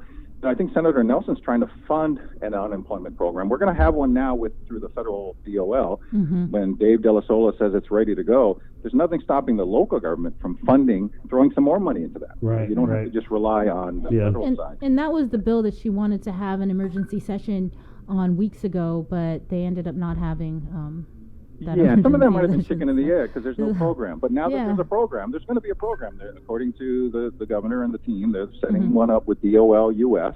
And when that program is there, there's federal money funding it. There's nothing stopping the local money to go into that program. I think the challenge of the local government is, okay, so where are we going to get this local money now that we don't have an economy really since March? And their revenue is going to get shrink. They're paying full payroll now, which is a challenge for them. Maybe not Friday, but 2 Fridays from now, 4 Fridays from now, as the government of Guam's revenue shrinks and you're paying people full payroll, that creates that's a huge pressure issue I can anticipate for Gov Guam is if they can't cover payroll or they can only cover partial payroll, and yet they also want to pay essential workers more money. So, all of this, it's kind of a zero-sum game, right? And that was the interesting thing that, one of the reporters asked, I think it was Kevin Kerrigan, about, because the governor announced the 25% differential pay, but he asked if for the non-essential employees, do you foresee maybe cutting their pay, to help share the load and paying everybody else? Yeah, and she was like, hard no. Nope, no discussion. No discussion. And do you think in times like this that's necessary? I think it is. It's definitely a decision right now. She hasn't gotten there. I think Saipan went to 72-hour weeks. So right. Every governor is different. I mean, you look around the country, not every governor has cut, the pay of essential or non-essential in their government. I mean, it is a judgment call. Yeah, but Guam's not really a state, though, right? We don't have the same. But you all have the same. You only have so much income, right? Yeah. And now your income is being squeezed, and now that's going to get down to smaller. And then here's Simon saying, cut the liquid fuels tax. But I'm kind of going, hey, for now you can afford. That's one wallet that if you didn't put as much money into it, so you're not fixing roads in the next 6 months, that's okay. If you keep that money in the nurses and the doctors and the reporters that have to go to work, or the laundry workers that have to go to work, and at least make that a little cheaper for the next 3-6 months. I think that's the other thing is no solution has to be forever. Right. Sorry, didn't mean to use the word forever, but you can make some of these short-term decisions like cut the liquid fuels tax and possibly consider this very challenging issue of if Gov Guam starts to run out of money, how are you going to cover full government payroll plus these new differentials that you have to pay? I think that we should have already done some kind of cut 8 hours. I mean, it's unfortunate. I was talking with a friend of mine in the private sector last night, and we talk about us and them, and with the military and the local community. What we're starting to see people, and it's kind of unfortunate, is there is an us and them with the government employees and the private sector employees. The government employees are the non-essential ones. And I know so many of them, and I love you guys. What we're seeing is they're holding up families right now because they're getting paid. Yeah. Right, right. So, I mean, there's no nice solution, because I think no matter, even if you didn't make those decisions, right, I think the cash flow of the economy, we're already seeing it in business, you're going to see it in government, and there may be a challenge to covering full payrolls, 2-3 payrolls from now, because there's no income coming in on the economy side. There's no taxes being paid by anybody. No one, one of the biggest cash flow days of Guam is April 15th, when we all pay our taxes. Ain't anybody paying their taxes on April 15th. So I'm sure, and Ed Byrne and Les Carlson, there's some smart people there, and I think when they project forward, I know I'd be worried about what does cash flow look like at Guam in the next 30, 60, 90 days, and if it does look that bad, what are you going to do? And do you consider, as you're suggesting, Chris, do you consider decisions like, well, maybe the non-essential, we've got to cut it back to 72 hours or whatever, just because they can't cover it. They can't cover it. Yeah, those kind of things. It's not like they can write a check to the private sector. There's very little Guam can do. They can't, appropriate $20 million and give it to the private sector. I haven't figured out how you could do that. But you could do things like liquid fuels tax. Well, liquid fuels tax is immediate. If you passed a law and said it's now 6 cents a gallon instead of 16 cents a gallon, the gas stations could implement that right away. And at least for a while, you're saving 10 cents a gallon. I know there's bond covenants and all that stuff. I think for now, you just kind of tell everybody, hey, on the bond covenant side, have a nice day. We got to get through this emergency. We'll figure it out on the back end, right? But for now, during this crisis, maybe drop the liquid fuel tax. Maybe just do the GRT to 3, just for those that are trying to pay. Paying that 3 instead of 4, they can use that money to pay other things, rents, utilities, whatever. But how hard is that? How hard is that, Simon? When the governor has repeatedly gone on the record saying that she doesn't support any type of local assistance to the people. So if you have a senator, and I'm pretty sure we're going to see this week, because these senators, they have their COVID-19 related bills, they want to get them in, but for all intents and purposes, if the governor is saying no local assistance, I'm pretty sure she's going to veto it, and then does she then call on these 6 senators who are go-tos to not support the override? So, I mean, there's a lot of questions. You see what I'm saying? In the politics of it, if there's six sponsors, there's 5. I was actually thinking this through. There's 6 sponsors, there's 5 Republicans, and there's 4 that aren't with the 6. You still need to get to 8. So 2 of those 3 factions need to get together, and the body, the branch has to still make a decision. The governor does need them to either appropriate or to pass authorizations in law. I mean, it's not like she's running it all by herself. Right now, the legislature's leadership has chosen not to be active. But now, as you raised on Friday, I mean, there's 15 of them. They all should have a chance, perhaps. Some would argue those 15 deserve a chance to participate in the discussion. Yes. And I think this week's session, while you're discussing emergency powers for the governor, it does open up opportunities for all these other ideas to be presented. I think this is what you talked about on Friday. At least get everyone in a room in that branch, or maybe not in the same room, but figure out a way, you can figure it out, to have a discussion amongst 15 members of that branch and let them echo their collective decision on this, right? And say, here's what we're willing to appropriate, here's what we're willing to change, here's the authorizations we're willing to give to you. That if they're going to go into session for that piece, which the governor needs, and I appreciate that she had to ask. She has to ask for those powers, and then we'll figure out what she'll do with those powers.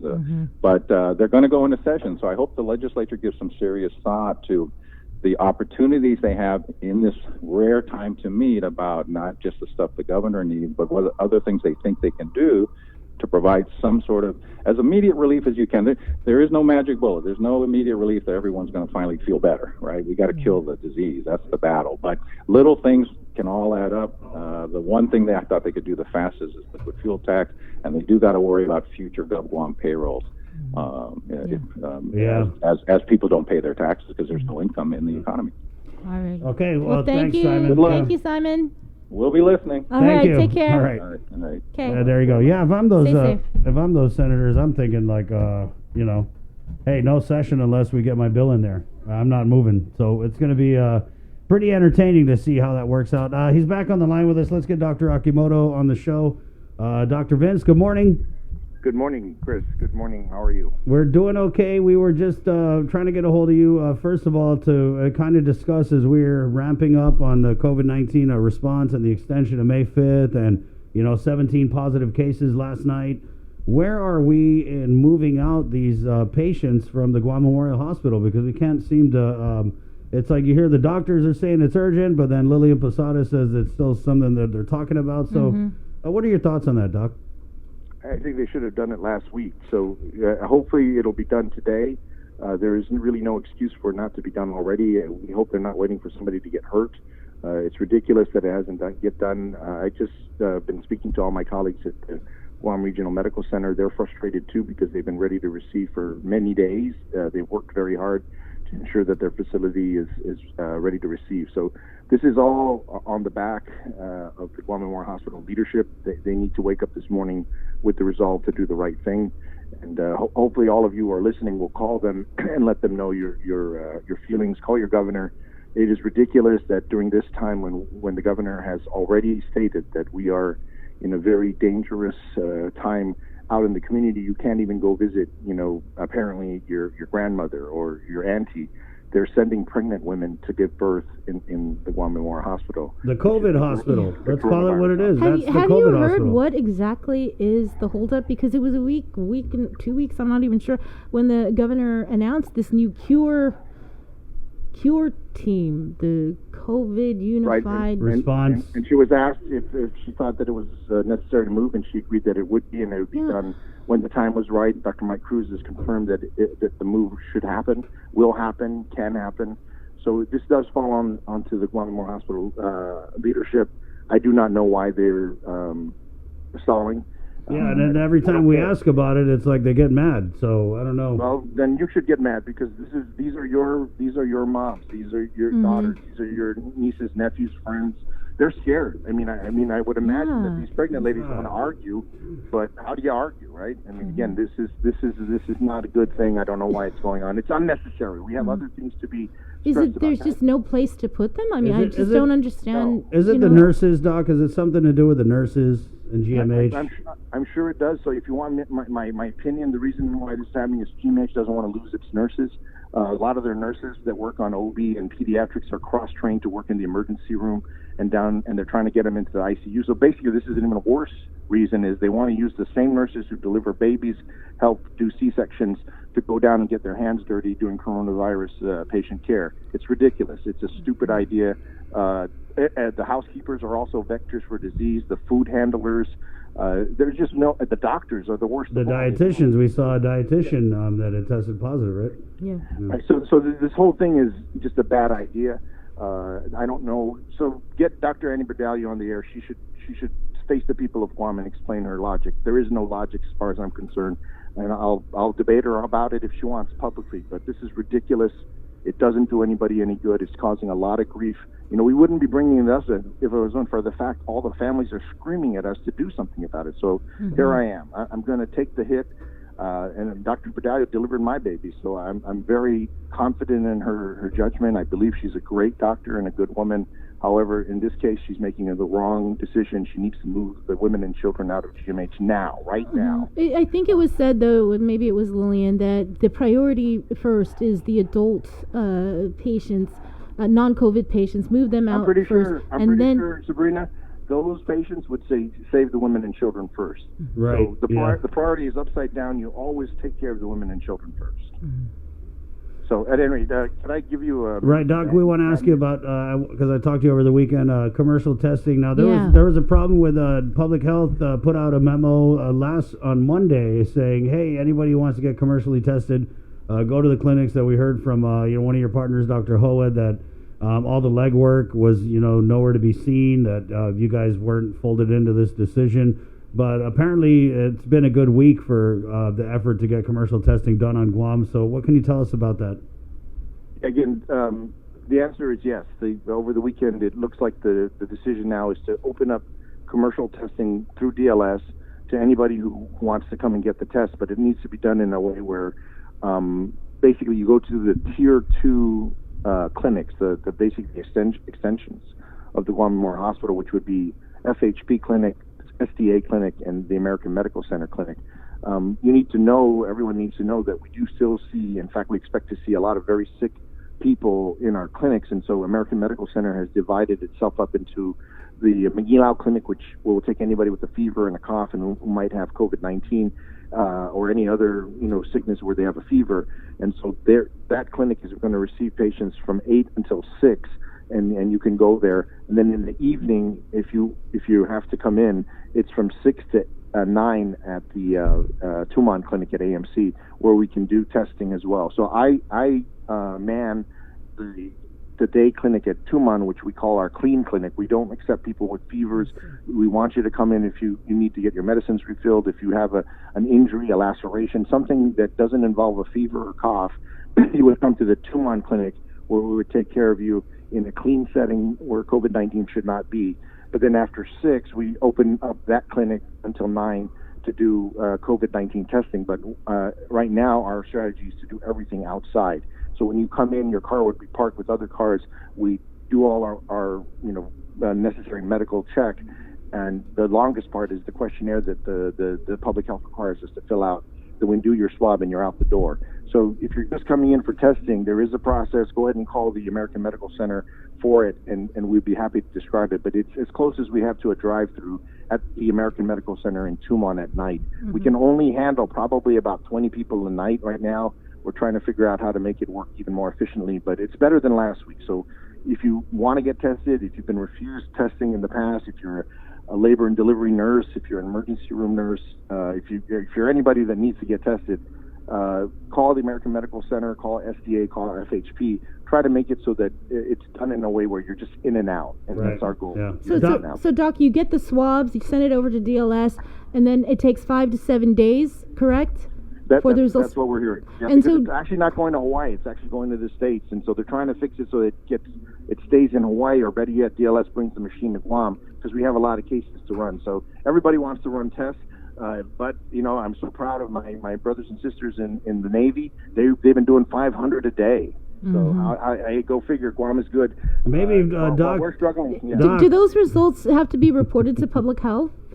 The 500 a day that the Navy is. Oh no! I'm talking about the ones that go through DLS. All of them. Yes. Everything goes through. Okay. So Doc, there's no sense of doing testing. Right. I just want to make sure. It's free. It's free, so you cannot be charged for doing tests. Now we can charge you if we're going to take care of your rash or fill your diabetes medicines, but we can't charge you. The only reason you came is to get COVID-19 testing. Right. Doc, so I got to ask you, when these people come and they get tested, what advice do you give them? Because, they're getting tested, they're getting swabbed, and they're going and doing, well, hopefully they're doing what they're supposed to be doing, which is staying home. Yeah, and most of the people that we've been testing up to now are very concerned, so they put themselves into isolation, and it's even more so now because you shouldn't be. The only reason why you came out was to come and get tested. You can't go to the mall, you can't go anywhere. So yeah, the rule still holds. You get tested, that means you thought you were sick, you thought you might be infected. All the more so, you should limit your exposures to other people and just watch out that the people around you aren't sick so that they can too get tested and treated. We're more worried right now about heart attacks. We're more worried about people that diabetes is out of control, that might be having a stroke because they're so anxious. Right now, it's been 3, almost 4 weeks that we've been in this. A lot of people with chronic diseases, if that's your brother or your friend, tell them to get checked by their regular doctor, because we're really, really worried this week about a tidal wave of preventable, non-communicable diseases like heart attacks and strokes. It's a dangerous time, and so people need to be proactive with their care. If you're the friend of somebody that is sick, get them in. And if you're smoking, quit. Quit. Bury that thing 6 feet deep before you're buried along with it. Hey Doc, so let me ask you this. So we're going to test. You're saying you want to test 20 people a day. I'm assuming the other clinics from 6 to 9. From 6 to 9, right? Yeah. So in 5 to 7 days, when we get these results back, and we end up with 50, 60, theoretically 70, whatever the number is going to be, positive COVID-19 patients. Yep. In your opinion, are we ready to deal with that? Yeah, I think those people that are going to come in and get tested this week with the commercial testing are most likely the ones that they didn't even know they were sick. They weren't sure. So these are folks who are basically asymptomatic or minimally symptomatic. So you're going to do just fine, like we've been talking about before. 80% of people that get this won't even notice it because they probably have had worse coughs and colds in their life. Your immune system is strong. Your immune system is champion. So you're going to do fine. It's the 15% or 20% of people that are going to suffer, and those folks are the ones, some of whom, maybe about 10%, wind up in the hospital, and on Guam, maybe about 4 or 5% of them are going to die.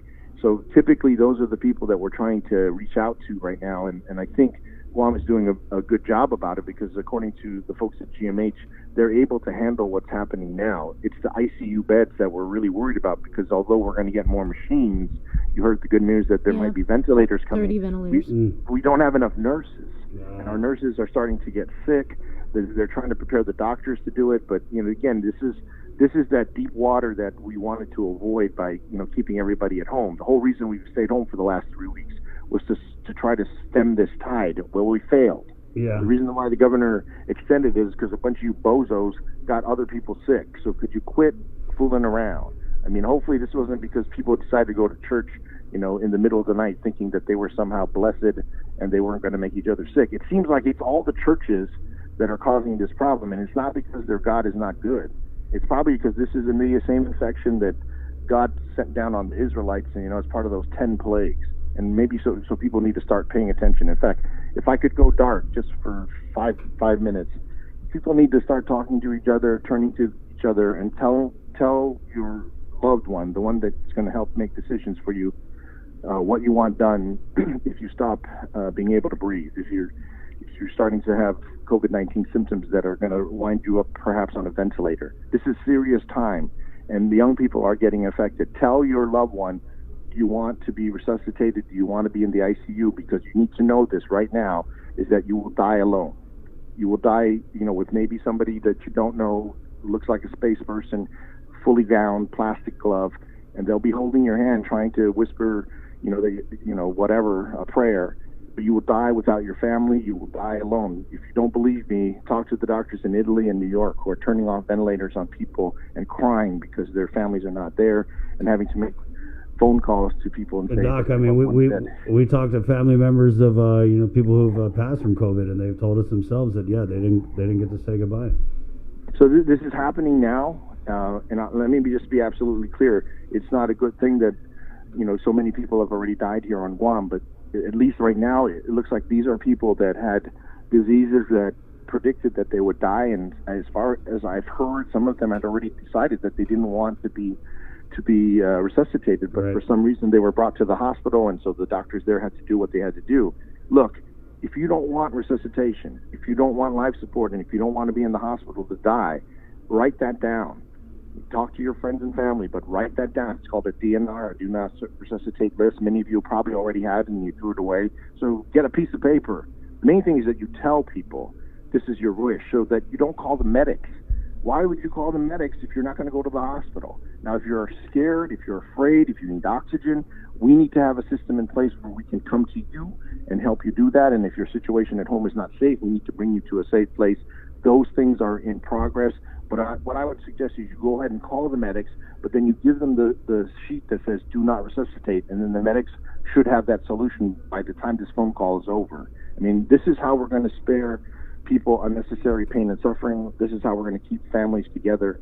But this is also how we prevent GMH, Guam Memorial Hospital, from being overwhelmed with patients who don't want to be there. What we're finding is that when the patients go there and they're told they have to be admitted, they want to leave.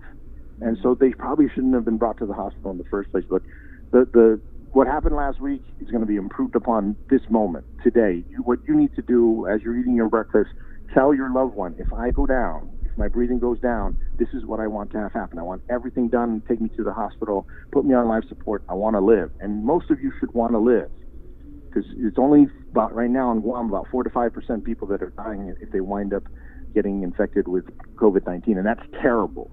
We have one of the worst rates in the nation, right? It's terrible.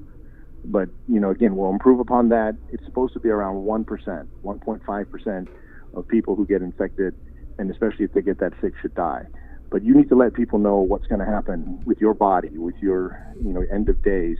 And I'm very, very, very serious. I'm not fooling around. Write it down, put it on your refrigerator, so when the medics come, they can grab that paper and show it to the emergency room doctor, or call what's called a hospice advisor, for lack of a better word, is that instead of going to the hospital, you may go to something called a hospice or a triage center, where you'll get oxygen, you'll get morphine, you'll get treated, you won't suffer, and your family will hopefully be able to be more close to you. Again, I can't promise anything because this is stuff that we've been working on through the weekend. Right. But the gist of it is, tell people that you love what you want done when you can't breathe. when the COVID-19 thing starts to take your breath away, because we need to move quickly. You're going to call 911, and 911 right now will take you to GMH. And if you didn't want that to happen, then you should have told somebody about it. Take me to Naval Hospital. They don't want. They only have 42 beds at Naval Right, Hospital, right, and they yeah. have over 155 sailors that have tested positive. Doc, this in is fact, here's a question to the Admiral. If they start having people that need to be on ventilators, are they going to put them in their fancy smancy new hospital, which has to take care of active duty personnel who don't have COVID-19 and potentially contaminate that facility? Or are they going to admit them to GMH, because GMH has already been identified as our coronavirus hospital, and so they can probably perhaps put those military guys who are sitting in the hotels, bring them over to the hospital if they can't breathe anymore, right next to our pregnant ladies who are giving birth and our cute little babies in the newborn nursery. So if the military plans to use GMH as its coronavirus hospital, it'd be nice to know. So maybe the next press conference, some intrepid reporter will ask the question. with one of his 2 questions. Okay, write it down. Yeah. Email it. Doc, thank you so much. I mean, you're always sobering to talk to you. I just wanted to Real share talk. a comment with you from Angelica. Writes here, we should hold a rally outside Guam Memorial Hospital to move all the non-COVID-19 patients to GRMC now. Yeah, go do it. Just stay 6 feet apart.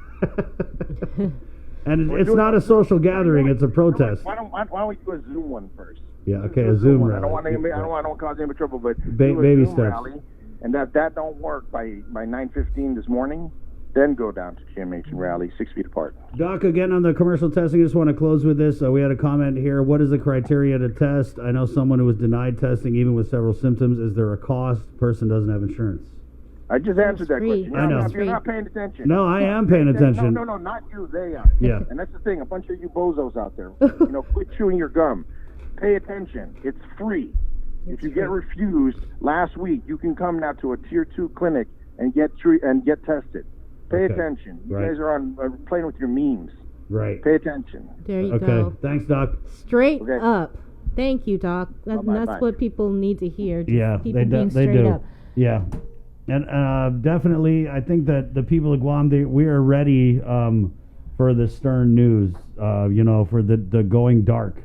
Yeah. I think, reassuring us. That got me. Yeah. That got me.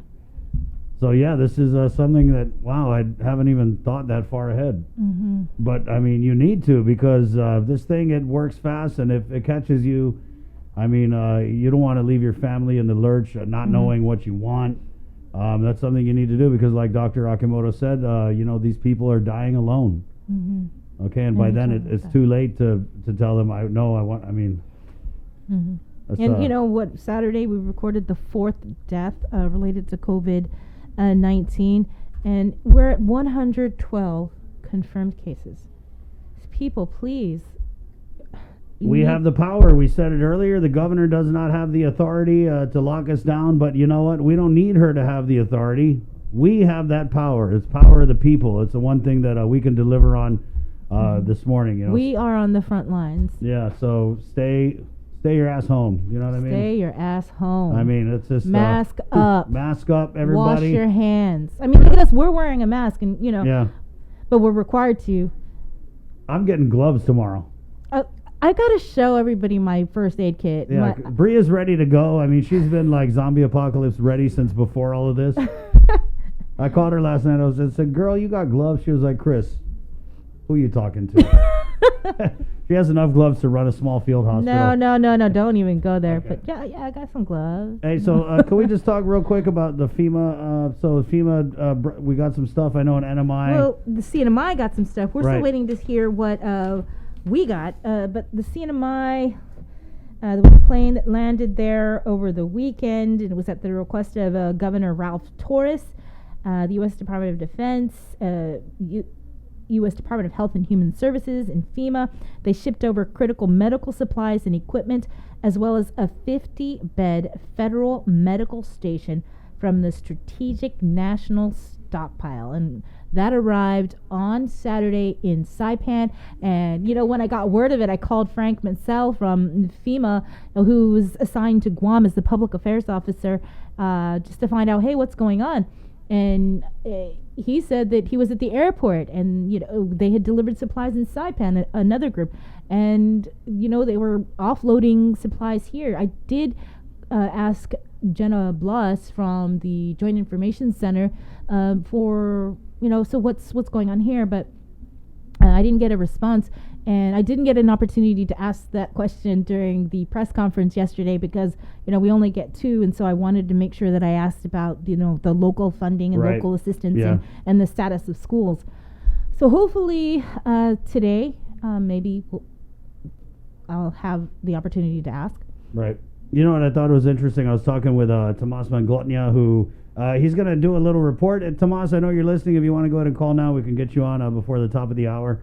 But, the CNMI governor, I was kind of teasing him like, wow, your governor has more power than our governor. For all my political status hacks out there, it's because the CNMI is a commonwealth. And so their governor was able to institute a curfew right off the bat. They did that right off the bat, remember? Yeah. Mm-hmm. They've also closed schools for the rest of the year. So they're doing things in the NMI that... And today actually is the last United Airlines flight. Right. It's effective today. There's a 1-month suspension on flights going in and out of Saipan from Guam. So, yeah. I know that initially at the onset of this, there was that request to completely lock down the island. Vice Speaker Talina Nelson, she brought that forward, and then she said she got beat up about it. Then we saw Congressman Michelson Nicholas, who also was in favor of this, to at least request the FAA to shut it down for non-essential travel. Right. But even maybe we're thinking too big because the CNMI governor, he called the airlines direct. He called United and was like, hey, this is what we're going to do. And United was like, okay, yeah, no, done deal. Yeah. So maybe we need to start it's too late now. It's done. It is. Water under the bridge, so whatever. 7:55. Well, there's just a lot to go with. We got 17 positive cases. Vice Speaker Talina Nelson. We're also getting Labor Director David De La Sola. Okay, good. To find out what the hell is going on with this pandemic unemployment assistance. Mm-hmm. They made a big to-do about signing the agreement, and so we're a week removed from that. So we want to find out for you guys exactly how far away that pandemic unemployment assistance is, as we all know too well that our people cannot just hang in there. So that's coming up 7:55 KUAM FM, Hagåtña, Guam, containing COVID. It's the KUAM News Takeover of I-94, Guam's favorite. Good morning. KUAM News Updates are brought to you by McDonald's of Guam. I'm loving it. Be healthy. Be informed with ITD.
Be healthy.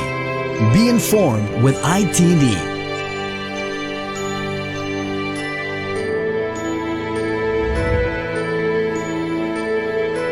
GU Self-Storage, conveniently located near the Harmon McDonald's. We offer affordable rates, online payments, and auto bill pay for your convenience. Plus gate access daily from 6 a.m. to 9 p.m. Call us today at 648-7867 for more information.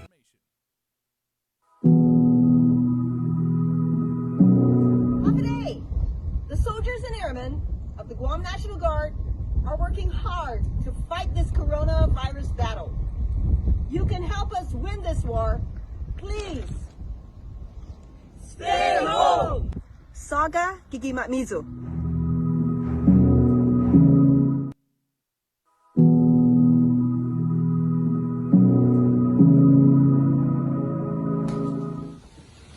Day Guam. This is Roki Martinez, local MMA fighter. I'm doing all my training at home, so man, I encourage you guys, please stay home. Let's help the community out. Let's help the hospitals, the doctors, the nurses, everybody on the front line. If we all stay home, it helps them out. And the sooner we can do this, the sooner we'll get done. So I encourage you guys, please be a team player for the community. We can all do this. We can all help each other. And man, let's get through this. We're a strong community. So again, I encourage you guys, please, please, please stay home and stop the spread of the virus. Thank you.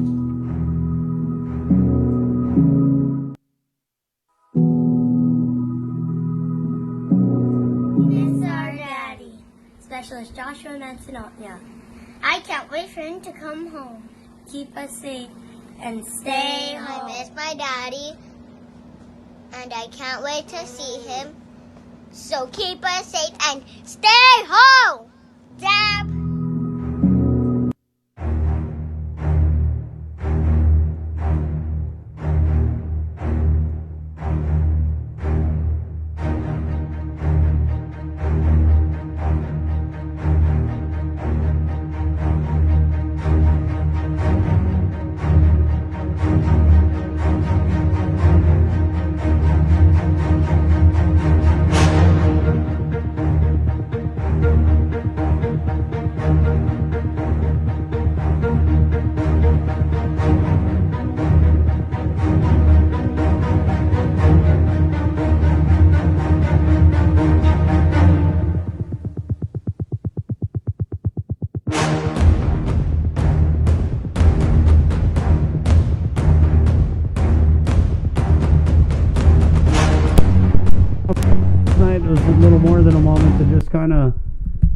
Adriana Cotero gave me some advice. She said, try meditating, try breathing. And I did that for about 10 minutes. I just kind of gave myself a second to know that we're going to be doing this for another month and probably longer than that. So do what you got to do, man. We're trying to track down, with this latest announcement, there are just so many questions that need to be answered for you, the people of Guam, and we're doing our damnedest to track down those answers. So. Right now, 112 confirmed cases of COVID-19 on Guam, 23 recoveries, and 4 deaths. And let's go to the phones right now. Where we have Adjutant General Esther Agagi joining the show. Good morning, Adjutant General. Sabrina. Hi. So tell us about what the Guam National Guard is doing to battle COVID on Guam. If you could provide I can tell both of you that when people see a member of the National Guard, they know that help is here. Our presence alone is powerful medicine. So we are helping combat this COVID-19 by responding to supporting the Guam Police Department. One of our efforts is also to provide increase our medical capacity. For example, we have Dr. Michael Cruz, who is also a colonel in the National Guard. Mm-hmm. He's also a surgeon, and he is leading the effort by being the governor's chief medical advisor to provide her with suggestions and recommendations on how to best battle this pandemic. In addition to that, our soldiers and airmen are providing crowd control for the Guam Police Department, helping them so that some of their resources could be better utilized in the community by enforcing the governor's executive order. In addition to that, even way before we activated some of our forces, we had our 94 CST Weapons of Mass Destruction team volunteer to conduct decontamination training for both local and federal agencies. And to date, there are over 300 state and federal employees who have been trained on decontamination processes. And I want to thank my 94 CSD team for volunteering to offer that to the community. In addition to that, we have an aviation unit who is on standby in the event medevac requirements are necessary. We also have a complete we have a staff of medical personnel who are helping with the call to provide medical and healthcare professionals to kind of lessen an already taxed system.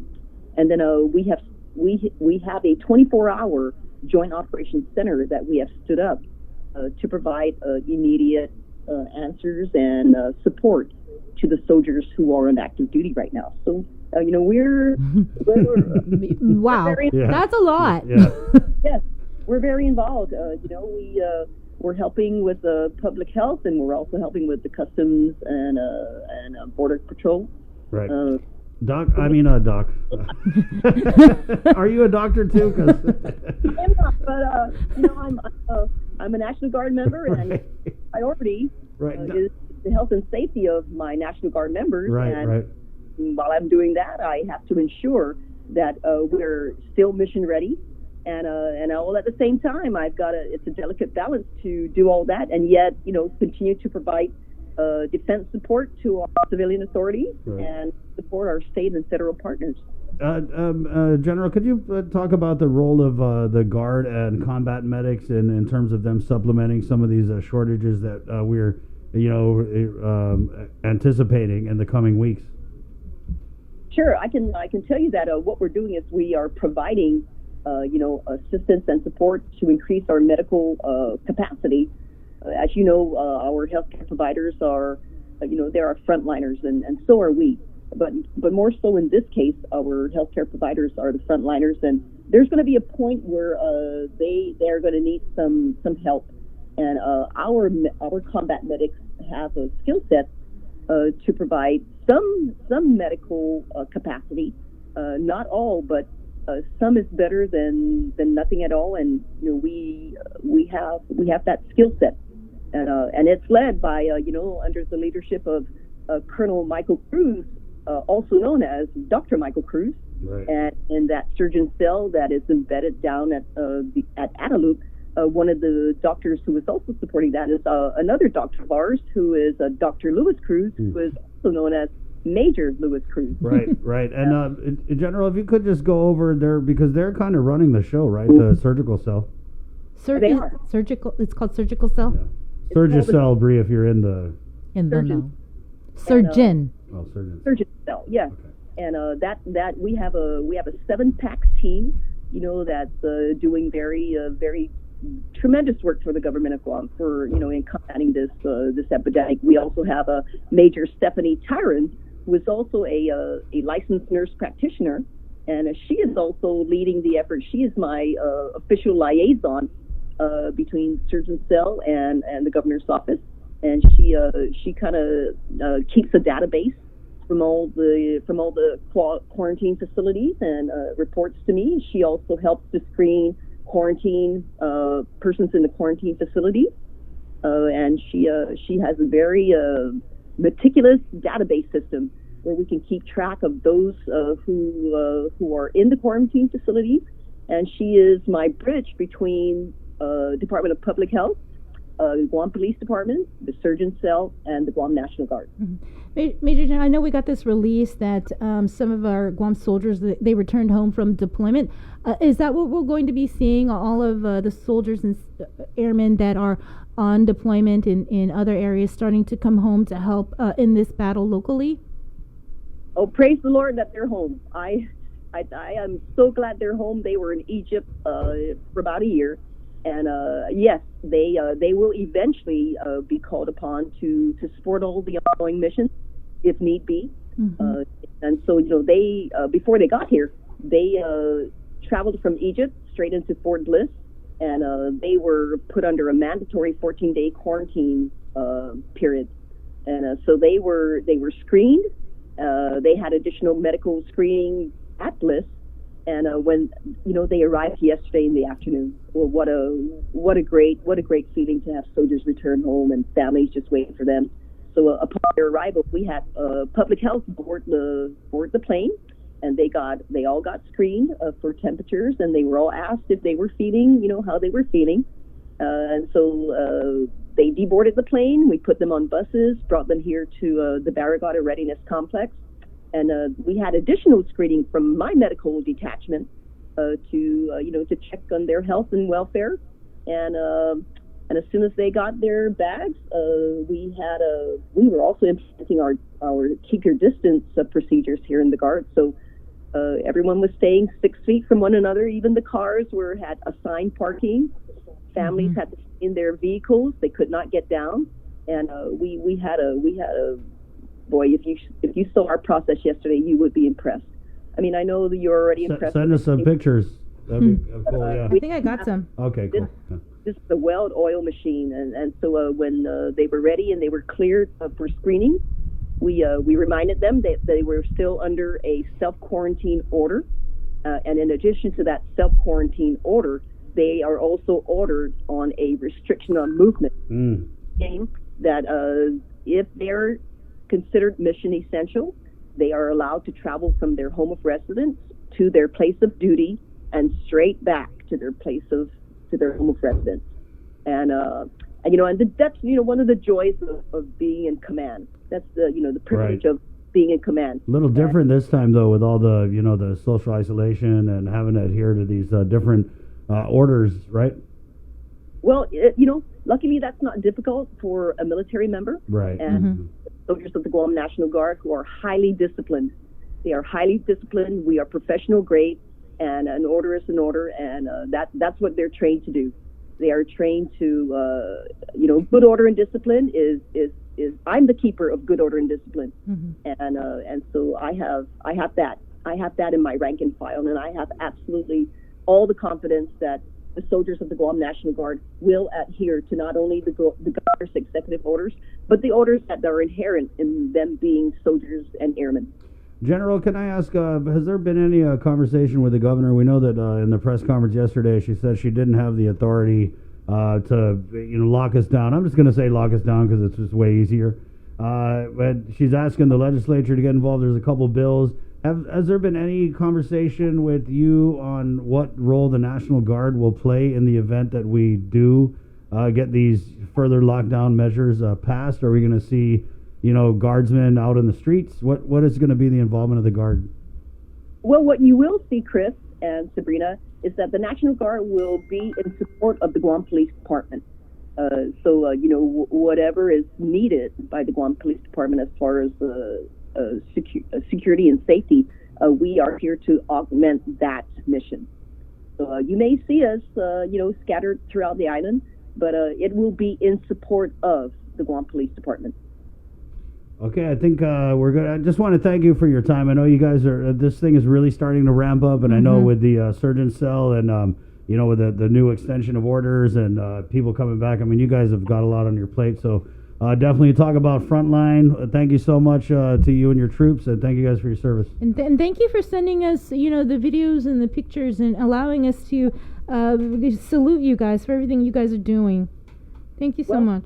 Well, you're so welcome. That's because I have a cast of phenomenal people. I have a staff, a very competent and able staff, and they make all this happen. I take no credit for it. Everyone does their part, and I can guarantee to the people of Guam that everyone in the National Guard will do our part in helping combat this invisible enemy, the invisible enemy called the coronavirus. But thank you, and I hope to talk with you on a daily basis. Let's make it a habit. Sure. Okay, right. We'll see you.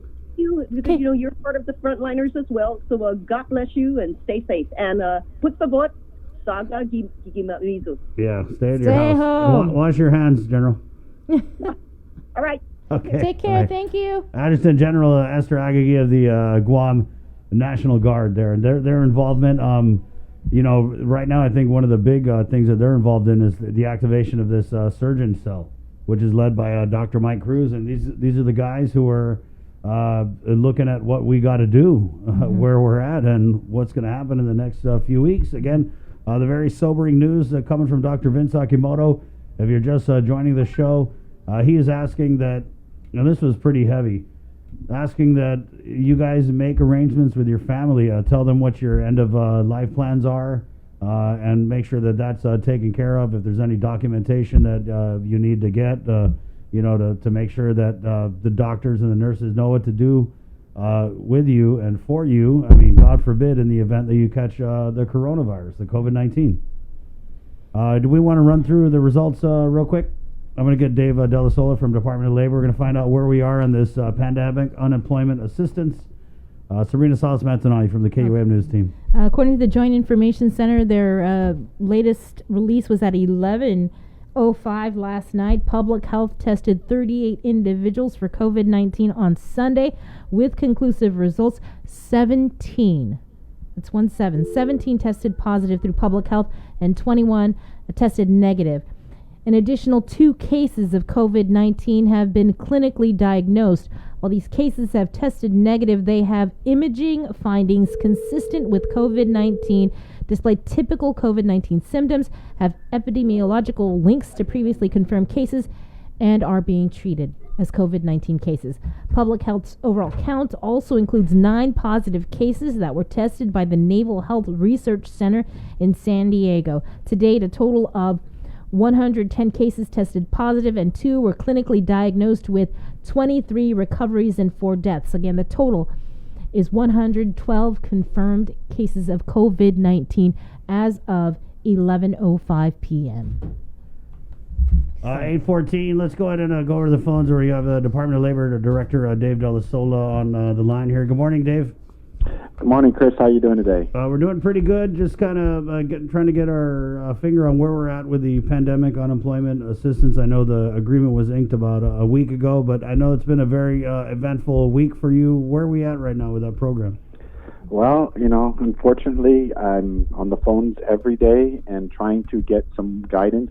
They did assure me that something was going to come out this week, so which would give me at least an idea of what to start to look for and put together, but I haven't gotten anything from them yet. Most of the stuff that has been coming out has all been tied to unemployment insurance and the other types of assistance that are not really pertaining to Guam, only in the States.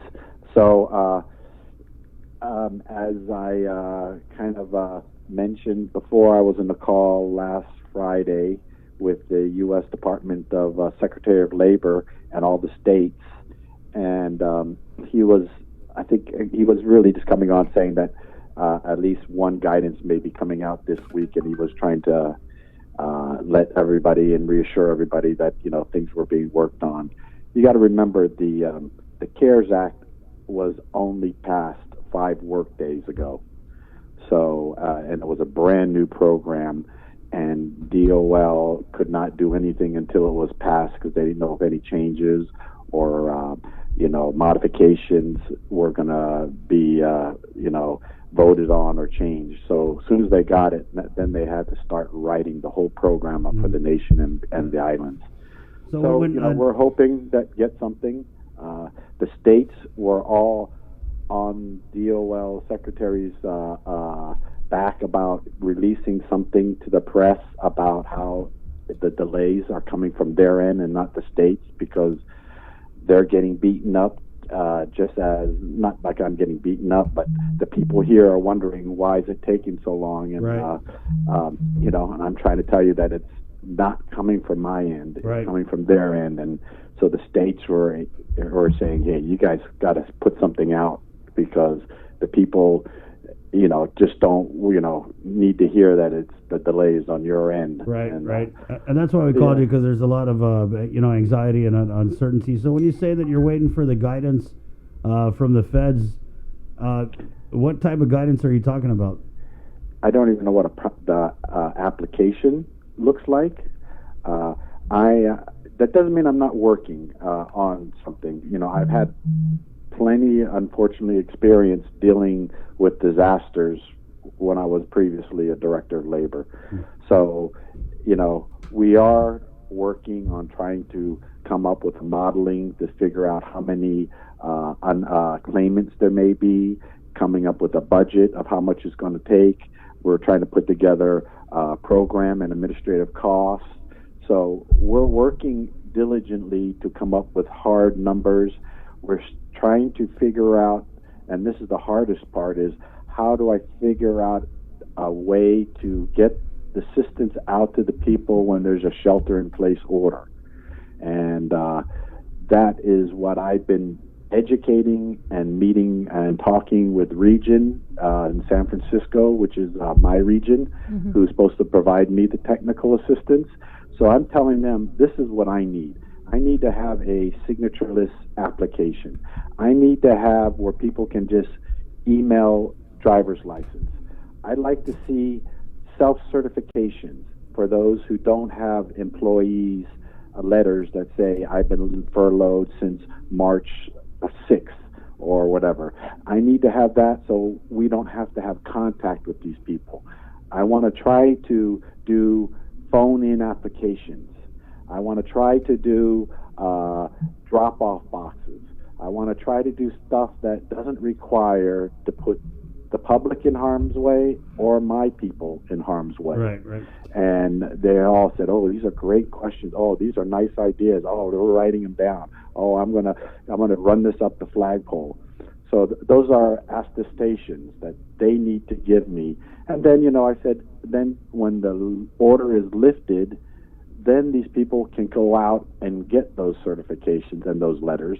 And the only thing we could do is, under penalty of law, you cannot, don't lie, don't misrepresent, don't do this, because it'll be a federal offense. And there has to be some trust in order for us to move this.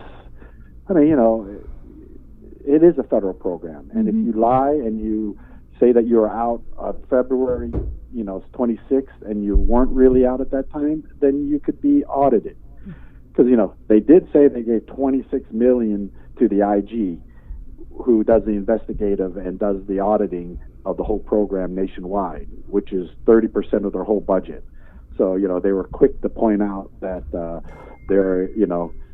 IG is standing up the program to audit. And David, sorry to interrupt, but the rapid response at dol.guam.gov, where are we as far as numbers? Because we've got our numbers from Mary Rhodes. I'm not sure if they folded that in with what you got. So can you just give us some numbers? Well, my numbers, like I said, we're getting like 500 to 650 emails a day.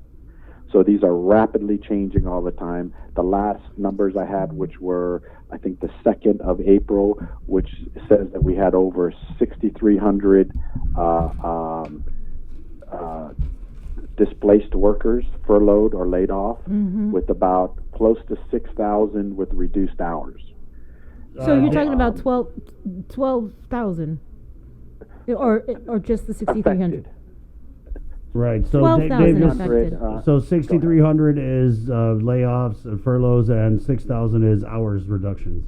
Yes, hours of reduction. Okay. And they're growing quite rapidly. And that's not including GHRA, the tourism industry, really. correct? Not Okay. really.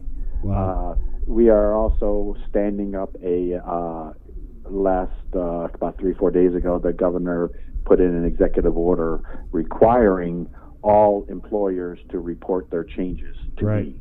Yeah. And we're trying to figure out an automated system so that they could put it in. And really, the gist of it is not only to track the unemployment, but really it is a tool for us to verify the applicant. So if, like, a hotel says, they furloughed 300 of their people, and with all their names and everything, and then these people come in and start applying, I can cross-check it and use it as a quick way to verify that Joe Cruz from, Hotel XYZ, and I see that, oh yeah, Hotel XYZ gave us their furlough listing. I can cross-reference to that and say, yeah, this guy was furloughed, March 27th, and then I can move that application forward.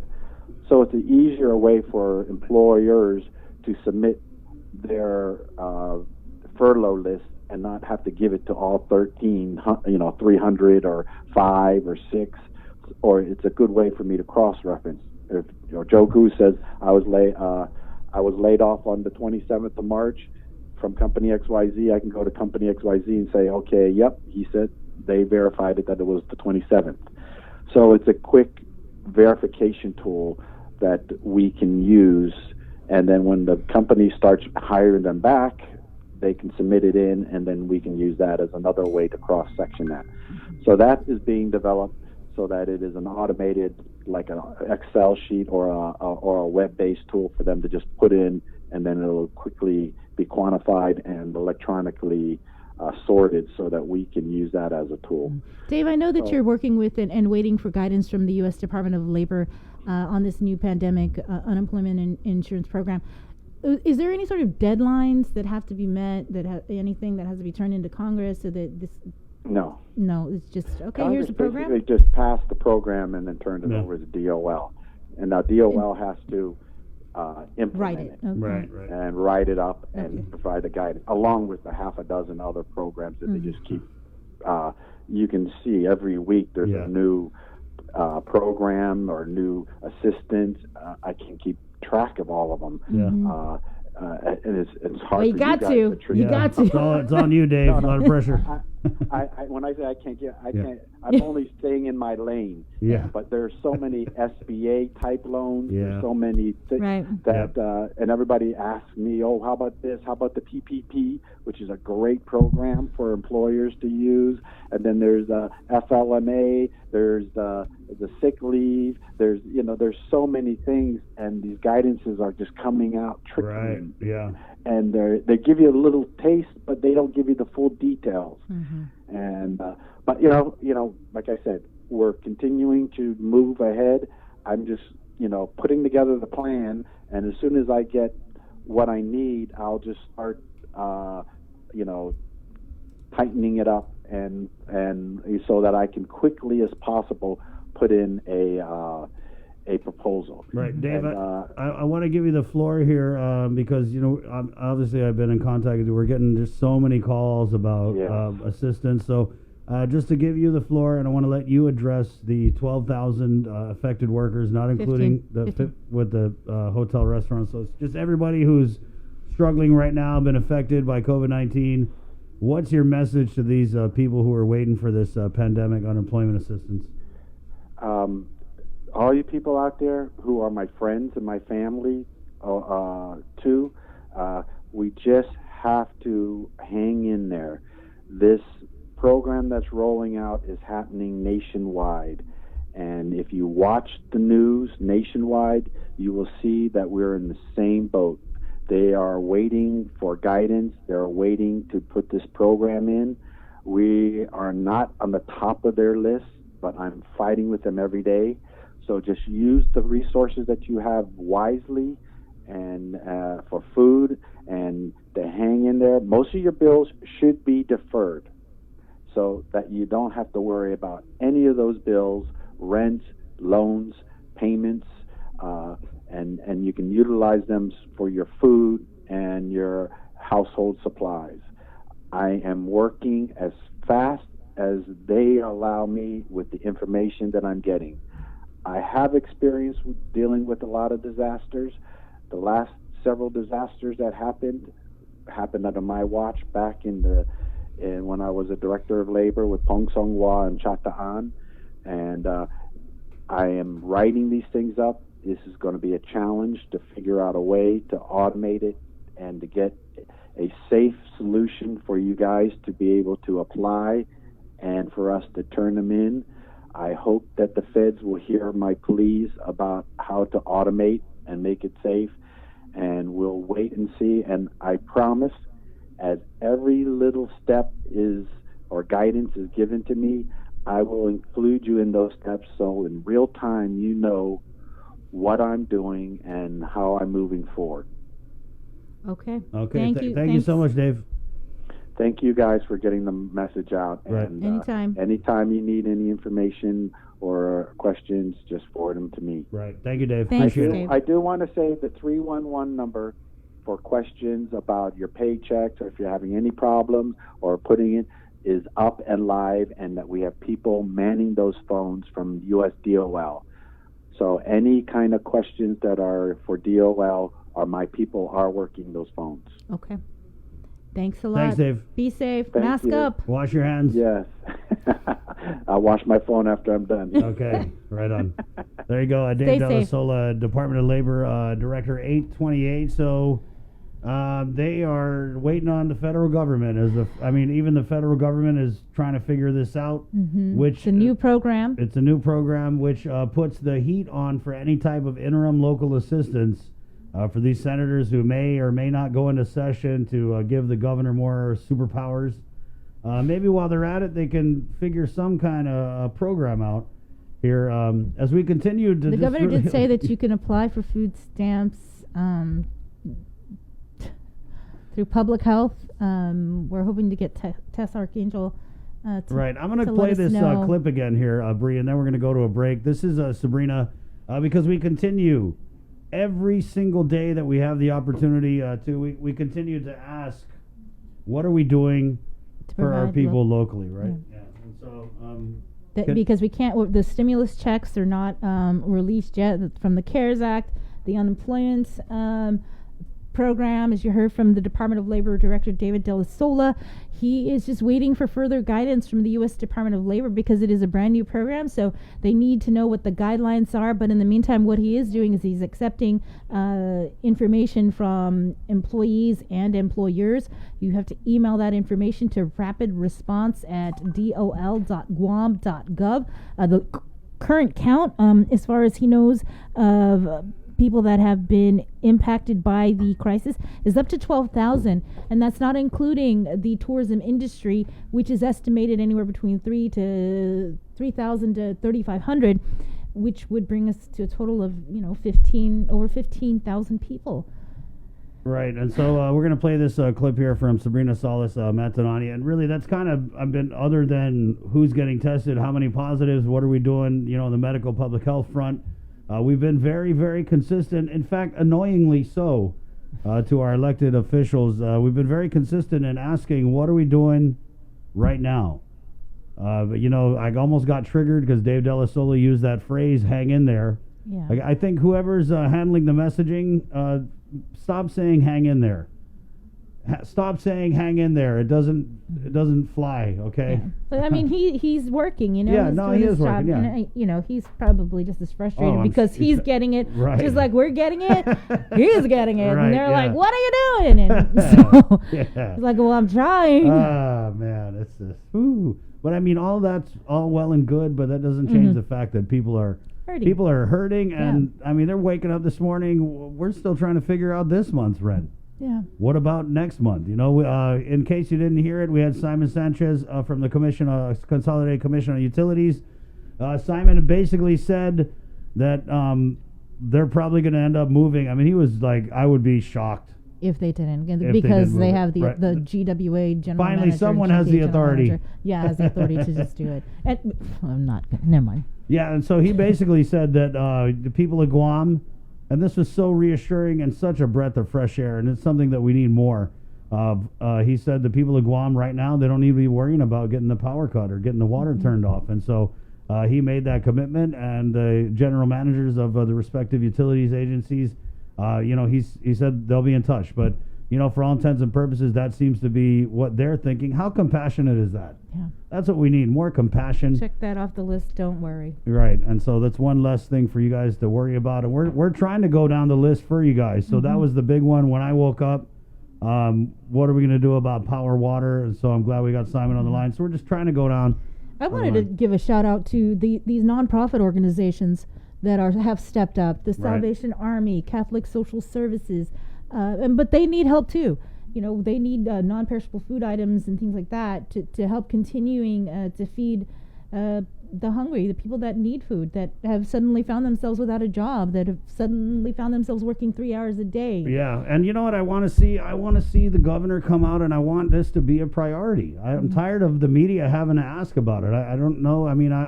I think when I think Democrat, I think, working class, grassroots, support the working poor. And, we're the ones that are bringing this up. Mm-hmm. You're not hearing nothing from the governor's people or the senators, a couple of them. She did mention, in that And I'm going to play it. Yeah, let's play it right okay. now. So this is Sabrina Salas-Mentanati from yesterday's press conference.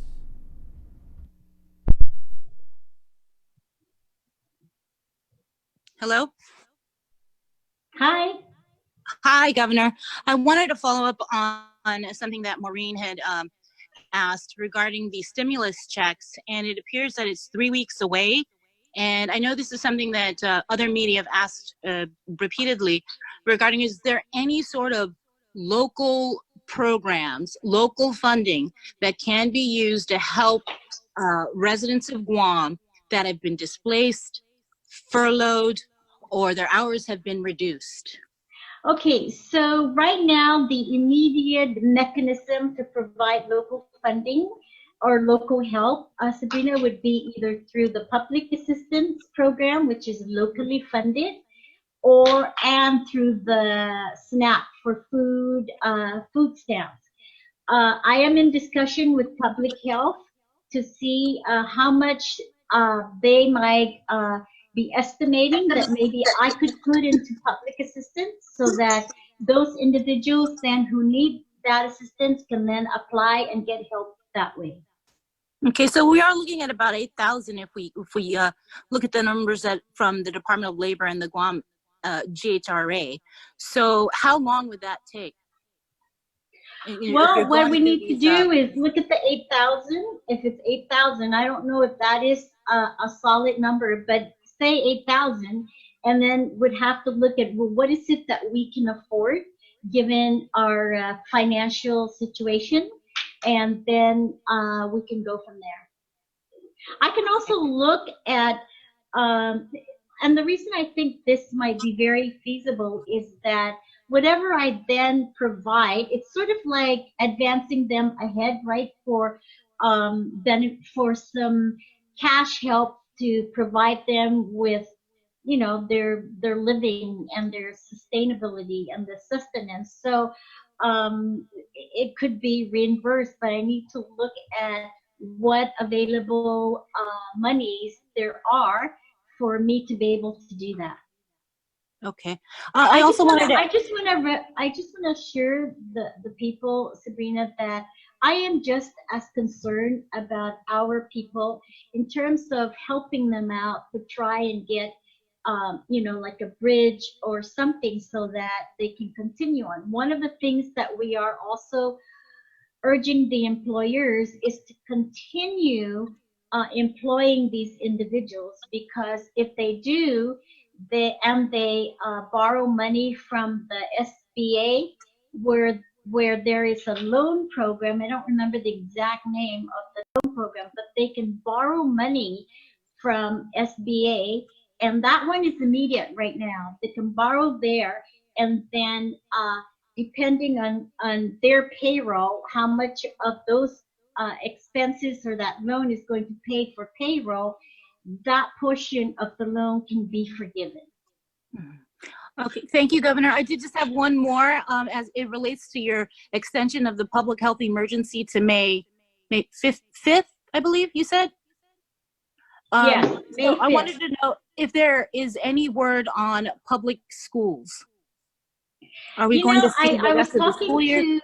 I was talking to Superintendent John Fernandez, and he's going to, I think, take my direction, and based on what my direction is, he is considering just maybe closing school till the end of the school year. And he's already gotten together in terms of what that means with credits, curriculum, and so forth. So he's working that out.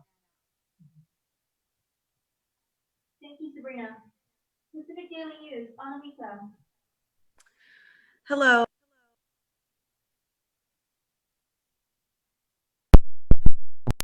I want to kind of follow up on what she said about a possible program where there was something about giving assistance and then getting reimbursed later. That's kind of what we've been saying this whole time is is, we did it with the war claims, and Speaker Tina Munoz Barnes had said that was kind of different. Well, to me, it looks the same. Looks exactly the same. So we'll see. The governor's routinely said that no local money for assistance and go apply for food stamps. So that's that. Hey, I just got a message from Dave De La Sola that they're anticipating 30 to 40,000 people will be applying for this pandemic unemployment assistance, which I thought was interesting that the governor tried to battle you on the amount of displaced workers. You said 8,000, and now the number from her own people is 12,000, not including hotel and restaurant workers. Which would be another 3,000. Right. So I kind of think that's something you should maybe know, especially if people are hurting out here. 8:38. I got to something on the WhatsApp, and I really want to, because we talked a little bit about GovGuam employees earlier. There was a discussion, and we had this discussion with John Fernandez, I think it was a couple weeks ago, where they were talking about employees, essential employees who work during a major disaster and what they're entitled to. And so I just wanted to share this message with you guys here that I got on WhatsApp. I don't even know who this is, how they got my number, but I'm tuning in now. I don't want to post it on Facebook, but GovGuam essential employees are only being paid the regular time worked. Everything else will be retroactive at a later date. That has not been mentioned to us, and why can't they just pay us? Some of us are only choosing to risk our lives because we're the only source of income for our family. I know this because I work for, I'll leave that out, and part of our company on the operations side is considered essential. The upsetting thing about this is I personally know I don't have to go into work during this time, and I know they can't fire me because of what we're facing, but I had to make the decision to try and support my family because like every family, we have needs, and on top of that, I have a sick child that goes to the clinic regularly, and we still have co-payments for the visits and monthly medications, and we can't sit around waiting to be flat broke. Even if I choose to sit around and get paid leave after deductions for Aetna and all that, there will be really won't be anything left to, and it's not going to suffice. We were told essential workers will be paid double time for time worked. So we go to work, and then closer to payroll ending and payday, we're told regular time worked will be paid and double time will be paid at a later date. Then we're given new information after payday saying it's only differential pay by percentages. Right. Yeah. Yeah, I have those percentages. I know during the press conference she mentioned when she was announcing the differential pay plan that it would be effective today, and I want to say that she has to have a legislative authority okay. I don't understand to apply it retroactively. I mean, goodness, you can give out $40,000 pay adjustments, and that's so easy, and you don't need any legislative. I don't understand. So, it seems that the onus is on the legislature to get into this emergency session, and hopefully it won't be just limited to these two bills that were introduced regarding limiting travel restrictions. Yeah, I predict, I think there's going to be an open revolt. If Speaker Barnes is going to try and shove this stuff down the senators' throats without giving their measures, many of them, different bills. Which would provide relief, and they're all COVID-19 related. And I just think it's a hard sell for her because, just last week she, conspired with the governor to get session canceled, postponed until further notice indefinitely. Mm-hmm. And now less than a week later, well, what do you know? Who needs the senators now?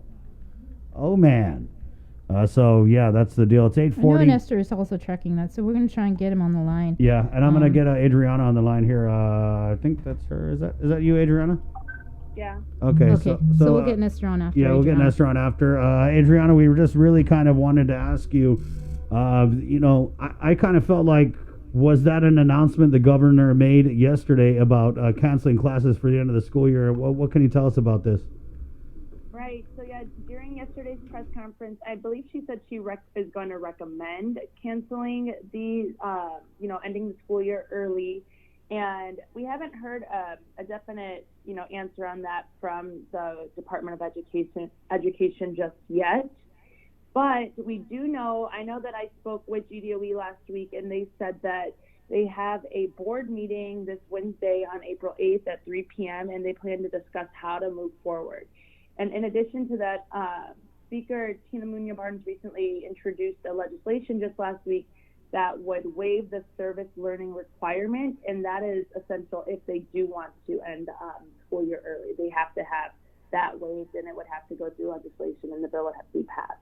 So there's some talks right, of it happening. And as of right now, it still hasn't been determined just yet, but we know that there are steps leaning towards that way, and with the governor's recommendation as well, then it could quite possibly be that. Not to mention, now it is the lockdown is until May 5th, and the school year only goes a few weeks shortly after that, right? Until a few more weeks after that. Right. So they will have a big decision to make coming soon. But another question that could come up from that then is, the grab and go meal program, because right now so many parents are depending on that program. So if they end the school year early, then does the meal program go as well with that? And then what kind of local assistance will come into play for people that are depending on this breakfast and lunch meals every Stop single asking day? about local assistance. Oh, I'm sorry. Yeah, no, you're right, Adriana. I mean, you're right. It's a valid question. It is. It really is. I'm sorry. Let me just throw that in there real quick. But that is, it is something that it'll definitely make a big difference, because just last week when I had spoke with GDOE spokeswoman Isa Baza, she had told me that they have distributed roughly, I think it was 170,000 meals in total, and that's just been since the start. So 170,000 meals since the past 3 weeks, almost 3 weeks. So they basically fed every person on Guam. Of course, yeah. Right, yeah. Honestly, if you really think about it, and then that includes not even just lunch, that's breakfast and lunch. Yeah. And she said they reached 12,000 for both breakfast and lunch, and then they had to open up a 12th location in the north. Adriana, based on your conversations with all the players involved with the grab and go, does it kind of seem like this is something that GDOE's, doing on their own? Are they in conversation with the governor's office? You would think that when they make these calls to extend the orders, even though it's a rapidly evolving situation, that important things like, feeding people every day might come into play? Yeah, I'm sure they have. It's a government agency, so I'm sure they have to discuss it with, the governor and Adeluke. But it would be nice if we did see, if we were able to see the superintendent at the press conference, because this is a big issue, and then we could see some of the direct dialogue, and we can also have direct dialogue with him as well there. Not that he hasn't been open, because he's always very open. He responds to me once I message him a lot, so not that he's not open to right. to, but that way we could see how it, let's just be real. The Department of Education is a huge, if not the biggest they are the biggest agency in the government of Guam, and I don't understand why they don't have a seat at the table. You're absolutely right. I don't know what it is. Yeah. Maybe they're still mad about the charter school thing or something. Yeah, exactly. And, especially just, I think that having him at, even having chief of police at the right, yeah. So and I just got information that the grab and go program, even despite the extension of the public health emergency, it's still going on. Yeah. You can still pick up your breakfast and your lunch at any of the 11 or 12 locations. They got a new one. Yeah. Yep. So it is still going on, and as is their website, it's still up there. Right. Louise is what. So those are all still going on right now. Yeah, and that to me that would fall under essential life sustaining services. Mm-hmm. So that would be probably one of the, I'm guessing that one of the allowances under the new orders that came down. Yeah. Yeah. Yeah. But yeah, so they are all still going. That the 12th distribution site is forgive me if I say this wrong, but Maria Ujoya Elementary School. Ujola. Oh, it's okay. I even practiced it for newscast last week. But yeah, so that is the 12th location in the north as of right now. It's okay. And again, that's still 11 a.m. to 1 p.m. daily. But while I'm on here real quick, if I could. Sure, yes, Adriana.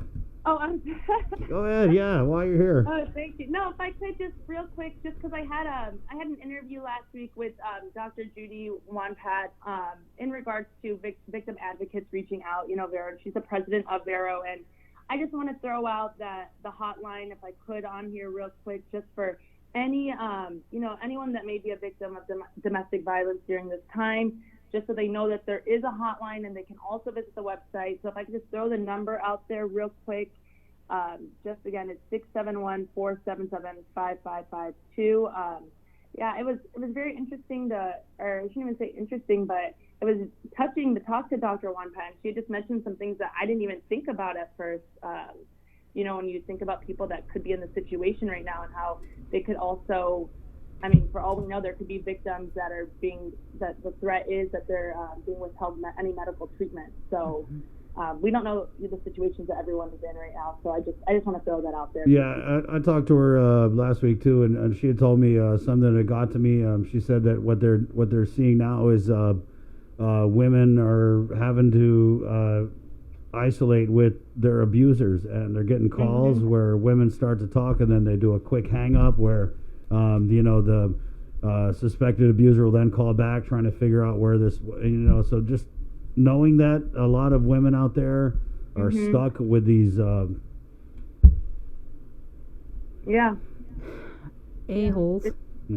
Yeah.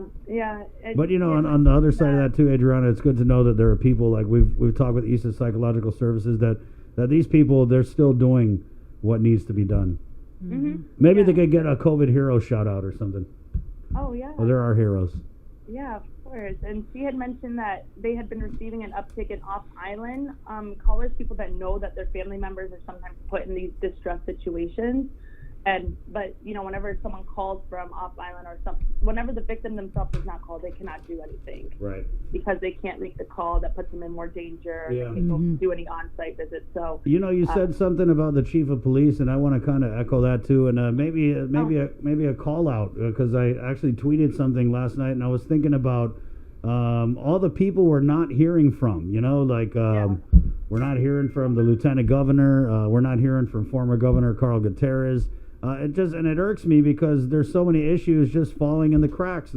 What are we doing to shelter the homeless? We had 2 homeless people test positive for COVID-19. When you ask about it, it's like, oh, we're still figuring it out.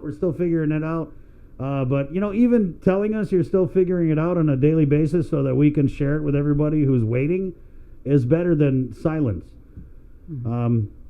We do hear from Paul to Pouch. Yeah. No. Yeah. I'm just saying that at a time like this, knowing that we're locked down for another month, I think people want to see the chief of police out here doing a message saying, hey, be safe. This is what we need you guys to do. This is what we're going to be doing to keep you guys safe. It just really, the silence is deafening. And people, like we've been saying since the start of this, if there's a void, people are going to fill it. I'll reach out to Steve and see if we can get him on. Oh, totally, yeah. I know early on I had reached out to Chief, and Sergeant Tapal had asked me to go straight to him for anything, which is typical, right? I understand what you're saying, especially, all the respective heads of every agency right now. I think, it makes a big difference. They should be at these press conferences. Let the experts talk. We want to hear, the governor, God bless her heart. She is working so hard. There's just so much on her plate. And I feel like we could take some of that off her plate by folding in some of these competent people that she has on our team that we're all wondering about. We're all wondering, like you said, why isn't John Fernandez there? Where's the chief of police? Where's the lieutenant governor? Someone made it funny to me. They said the lieutenant governor's biggest problem in these press conferences is trying to figure out how to not get blocked by the sign language interpreter. Stop. I'm sorry. That's what. Hey, I'm not even saying that. That's what people are saying. And I did the video over the weekend, and that was one of the things that people really responded to. Is they said, "Yeah, we want to hear more from Josh Tenorio." So it is what it is. Yeah. No. Way to go, Guam Fire, though. Way to go, Guam. I understand I think some of the frustration behind all of this. Of course, we all get it. Yeah. And it is. I was even thinking about it the other day because because we reach out and we're constantly this is stuff that we deal with when we're trying to get anything communicated, right? But people are finally seeing what we go through sometimes, I think, when we're trying to reach out for this information. Right, yeah. People kind of get to see what we go through on the daily because, even before all this crisis, I'd be like, did they respond to you, Chris? Okay, Chris, I'll message her. Let me try messaging her. Right, that's the thing is that this is nothing new, but it's more amplified because before this COVID, they weren't transparent at all. They were not transparent, no matter what they say. And now we're starting to see the lack of transparency. And they're trying, they're really trying, but there needs to be a better division of work so that we can get some progress and find out, what these people are doing and what are we doing to address all these different groups of our community, the most vulnerable that are just, falling down the cracks as we speak. Yeah. Okay, Adriana. Thanks, Adriana. Thank you, guys. Okay. All right, Adriana, wash your hands. Cotero from the... she gave me some advice last night. She was like, have you tried meditating? What is that? Like, just like, what is that? Kind of like, what? What is that? Like, just breathe in, breathe out? Kind of sounds like we need to interview somebody about meditating, right? That might be a good one. Yeah. What did she say? You just do the breathing. You just you do sit, breathe. Yeah. Okay. So you can sit, cross-legged or however you want to do it. But you sit cross-legged? I have a hard time. I got a hard time. I'm a little thick. Is what they say. You know what I used to do? Thick. Because I've been through some disasters and covered some stuff. I always stop, count to 10, breathe, and then go for it. Yeah, I do that too, except now I'm counting to 100. Yeah. Right. Even before the show. It's like, and you know what gets me is like, we're going through this. Yeah, that's fine. But this is nothing compared to what, the nurses, the doctors, the policemen, the guardsmen, the firemen, the governor, what we're going through. I mean, yeah, it's a lot, but it's, not even considering the people who have been tested positive, the people the families of those who have passed. So we're all going through some things right now. And that's why it's important to pull together apart from 6 feet away. I wanted to give that number out again for Vero. That is 477-5552. That's Victims Advocates Reaching Out. 477-5552. And also Catholic Social Services. I also wanted to get their number out. It's 635-1442. And Salvation Army, 477-9873. And this is if you could make a donation to help people that are in need of food right now, because we're starting to see the numbers climb. I got something from Major Tom Stambaugh of the Salvation Army. Shot a message just to kind of touch base with him over the weekend. Half a day, Chris, yes, we are seeing an increase of more people coming to the Salvation Army. We're averaging 28 appointments a day that are spread out 15 to 20 minutes apart, so we don't have people standing in line. They come and the food is waiting for them, and off they go. With 28 appointments, that equals out to about 100 individuals in the households a day. They remain firm on people calling to make appointments and no walk-ins, so we can keep the clients and the staff safe with social distancing. Again, the number 477-9855. He also adds here, I know people are getting upset or losing patience calling for an appointment and not getting through, but please leave a message and know that they check all of the messages, and they're going to try and get back to you guys as soon as they can, and they're working on having a set time to come in, but it's the best way to keep control and social distancing in place. And again, as always, they could use more food or monetary donations to help them keep up with the very real and very increased demands that we're seeing. And that's another thing, if the food banks on Guam are seeing an increase, that means people are hurting. And we're wondering, is there going to be an effort to maybe do something with these food banks? Maybe they could get a shout out at the press conference or something. Because, these guys, we talk about local assistance. This is the type of local assistance that's happening right now is we're seeing it with the grab and go. People, they're trying to eat right now. And then they're trying to eat, they're worried about the power, the water. Don't worry about that. They're worried about, paying rent. It's still unclear. It's unclear. Do we pay the rent or not? If we don't pay the rent, we can't get evicted because there's no court, but can the landlord lock the door? There's a whole lot of uncertainty out here. And if the landlords don't get paid, then it affects their families. Of course, It goes on and on. Not really every heartbreaking. Not every landlord is some super billionaire rich guy. I rent from a small family, so this is a ripple effect that's going. It's a lot. It's 8:57. KUAM FM. I got any Guam containing COVID. It's the KUAM News Takeover. Guam's favorite 994. Good morning. Be healthy. Be informed with ITD.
healthy. Be informed with ITV.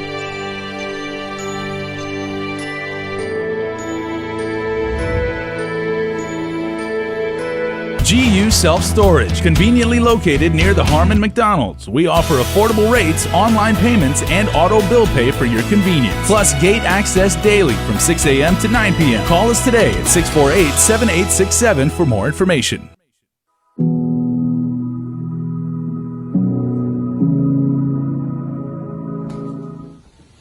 Alpha Day Guam, this is Rocky Martinez, local MMA fighter.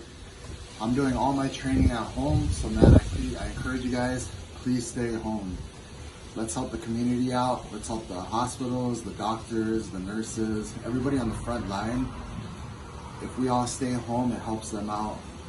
And the sooner we can do this, the sooner we'll get done. So I encourage you guys, please be a team player for the community. We can all do this. We can all help each other. And man, let's get through this. We're a strong community. So again, I encourage you guys, please, please, please stay at home and stop the spread of the virus. Thank you. Alpha Day Marianas, this is Tomas Maglonia on the island of Saipan, reminding you to stay home as much as possible. And when you have to leave your home for essential things, practice social distancing. Remember, you can still keep in touch with your loved ones online. We can get through this as one archipelago, one Marianas.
Did you guys know it's Holy Week? We started with Palm Sunday yesterday.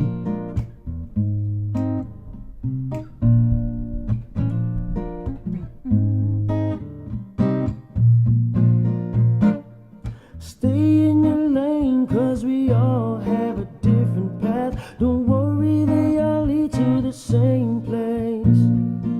Stay in your lane, no matter who's been weaving in and out. Going through the same but not the same things. Same but not the same. Going through the same but not the same. Same but not the same. Going through the same but not the same. Chris Boomer, stay in your lane. Of course, tribute to the late Brian the Ripper Cruz, 903, Monday, the 6th day of April. Let's get Nestor Lecanto from the KUAM News team. Nestor. Hey, Nestor. Hey, Chris Avery, how you guys doing? Pretty good. So, are we doing? What you want to give us the latest on the Roosevelt, and then maybe kind of just run through what you're working on? Session. Okay. Session. Yeah. Okay. Well, the latest on the Roosevelt, we're still waiting to hear from the PAO of either the JRMC or the USS Theodore Roosevelt, but they did forward a release to us that the commander of the 7th Fleet is here, Vice Admiral Bill Mertz. He did an inspection of Naval Station Guam and got an update directly from the various commanders here about what's going on with the Theodore Roosevelt and the effort to, help out the sailors and also maintain the seaworthiness of the ship just in case there's a need to send it back out into the ocean. But that's pretty much what we know right now. From national media reports, we understand that the infection rate is now climbed to about 155, but we haven't confirmed that locally yet. And we don't know also how many of the 4,800 sailors have been tested so far, although we do know from several days ago a press conference from the Chief of Naval Operations that they have escalated the testing process. So I imagine they're pretty close to or at least over 50% of the sailors have been tested, but we don't know what that number is just yet.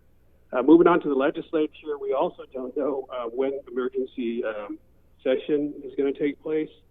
We've put in calls to the Democratic leadership, have not heard back from them, although the closest we've gotten to a date is that it will be sometime this week. And even the Republican minority does not know. As a matter of fact, even as we're speaking, I think Senator Jim Moylan is taking his protest literally to the steps of the Congress Hall. He said he's going to be out there starting from now until he hears back from the Speaker on when the session is going to take place. Wow. So I guess they got a way to get rid of him. They're like, okay, we don't do this unemployment, whatever he's asking for, he's just going to stay there. Yeah. He's really going to stand? He's doing a one-man standing protest right now. Wow. Yeah, I told him, Senator, can you send us a selfie? Because when we got the release, send us a selfie and we'll put that on the air. I think he's going to stop at about 11 because he's going to go to this, apparently Congressman St. Nicholas has online news conference. And then after that's over, he said he's going to go back to the steps of the legislature. But, obviously, the governor has asked the legislature to meet, to convene in session, because she wants a couple of things. She needs their authorization for a curfew for all and for checkpoints. For checkpoints, I understand that there might be some kind of legal question that needs to be ironed out because, you're stepping on potential extra constitutional powers there. And I think that needs to be straightened out. But and there's also in queue a bunch of funding bills right. to help out the, all of the folks that are right now are just frustrated and in fear of how they're going to pay their bills and put food on the table. And so all of those bills are in queue, but they can't be addressed, as you know, until the legislature meets in session. It's also not clear to us why they haven't been able to just convene. I understand from sources that it's a question about whether they can do it online, and that some want to actually show up at the Congress Hall and meet in person, although there's going to be a constraint on how many can be in the room at the same time. I think it's 10. Maybe they can use because there's the across the hall is the public hearing room, right, which is similarly equipped, so you can put half there and half the other place. I don't know, but it's. I got a comment here, Ness. I want to just interrupt and share with you. Sure. Why can't the Guam legislature call for an emergency session? You think the U.S. Congress or U.S. Senate waited the way the Guam legislature is stalling? Let's not fail our people who elected you into office. Time is of the essence. The legislature, especially the speaker, needs to wake up and do your job. That's a question. It's a good question, and it's the question we've been asking as well. Unfortunately, we have not been able to get any response at this point. I know, Nancy, you've been talking with the speaker. What about the rules chair? Because apparently a lot of this falls on the rules chair's lap in terms of like how they're going to have logistically and all that stuff. Yeah, we've reached out to that office as well. They are still currently working on an answer for us too. And as I mentioned earlier, even the Republican minority has not quite gotten an answer either. So hence that's why Senator Moreland's at the steps of the Congress all right now. But I also wanted to add that I think one of the big issues and maybe the underlying issue here, and I think Simon Sanchez alluded to it earlier, is that perhaps the government of Guam fears that we don't have the money. We don't have the money to be able to fund all of this assistance that we would like to meet out. And people, obviously, there's no question that there's a need out there, but do we have the money? Because unlike the federal government, we can't print it. So how much do we actually have in cash? What is our cash flow? And it clearly, there's not going to be a whole lot coming in. Like Simon mentioned, businesses aren't going to be able to pay much in gross receipts tax or business privilege tax. There's no, the hotels aren't going to be able to pay the occupancy tax because there's no one occupying the hotels except for now the sailors from Roosevelt. But I think that might be one of the underlying issues too, is just how much cash do we have to be able to provide assistance. Right, and that's kind of one of the things we've been talking about is, the governor's got all these people on the team. We shouldn't have to rely on Simon Sanchez to tell us the GovGuam's financial outlook. They should have Lester Carlson out there, Ed Byrne, these guys, the money men, Yeah. So, we're still waiting here. I mean, as soon as we know, of course, we'll let everybody know what the legislature, when they're going to meet, and I imagine it's going to be a pretty dramatic session. I mean, there's a lot of you got 15 folks with the ideas, all wanting to help out, and they're going to be tossing that all out on the floor. And this is going to be one to watch, Ness. I think everybody's, hey, we don't got nothing else going on. We're going to be watching the Guam legislature. Yeah. They literally will have a captive audience. Yeah. Yep. So I'm curious to see, because I watch a lot of session, and there's a lot of a lot of hijinks is one way to put it. So you guys are going to have center stage. It's going to be all on display. So be on your best behavior. We're watching. All right. Ness, anything else you want to add in here? That's it for now. You guys stay safe. You too, Ness. Wash your hands. And you guys are doing a fantastic job. You're doing a fantastic job. Let me tell you. I laugh at these press conferences whenever it's Nestor Lecanto's term. Oh, can I take that question? Yeah. Yeah, I mean, that was awesome. Friday we had, some of these media, they asked the weirdest questions. And so I don't know what media it was. They're like, how do you not have a question as a respectable media? How do you not have a question? But, anyways. Maybe because their question was already asked, right, by another media. And so Nestor, man, that's... some of them have their own specific assignments. Right, yeah. And so somebody didn't ask a question, and Nestor was like, hey, can I get that question? Hey, you going to eat that? I'll take it. Thanks, Ness. All right, guys. All right, take care. Yeah. Hey, and we know, hey, this is the time to step up. Everybody step up. And that's all that we're expecting from people, from... the governor on down to the media, everybody, this is our time. Yep. This is our time to step up. So let's go to Saipan now. Where it's the last day for flights in and out of the Commonwealth of the Northern Marianas Islands. Tomas Maglotnia, he has been doing an excellent job covering things for us in the NMI. Tomas, good morning. Good morning, Bree and Chris. Good morning. Tomas, what day is it in the CNMI? It is... It's April 6th, Chris. Okay, it's Monday. I'm just starting a little light because I have a feeling that you're going to go pretty heavy in what you have to tell us. So what's the latest, Tomas? Yeah, and so last we reported on April 2nd, the CNMI still awaits the results for 9 specimens. The last time we heard from the governor or his task force at a press conference with media was 1 week ago. Sabrina, I know you were there too. The latest cases were announced over email and press release, and so those are the 8 cases that we know so far confirmed, including that one unfortunate death that happened a week ago. And as Sabrina was sharing earlier, at the request of the CNMI Governor, FEMA, and U.S. Department of Health and the Department of Defense, we did receive those shipments delivered over critical medical supplies and equipment. That includes, of course, a 50-bed federal medical station from the Strategic National Stockpile to Saipan that happened on Saturday. We're also seeing that, according to the CNMI COVID-19 response situational report number 16, released over the weekend, that Kanoa Resort and the Pacific Islands Club on Saipan are open and operational as the designated quarantine facilities. And we also know that, as local media are reporting early this morning, some travelers are already beginning to be released today.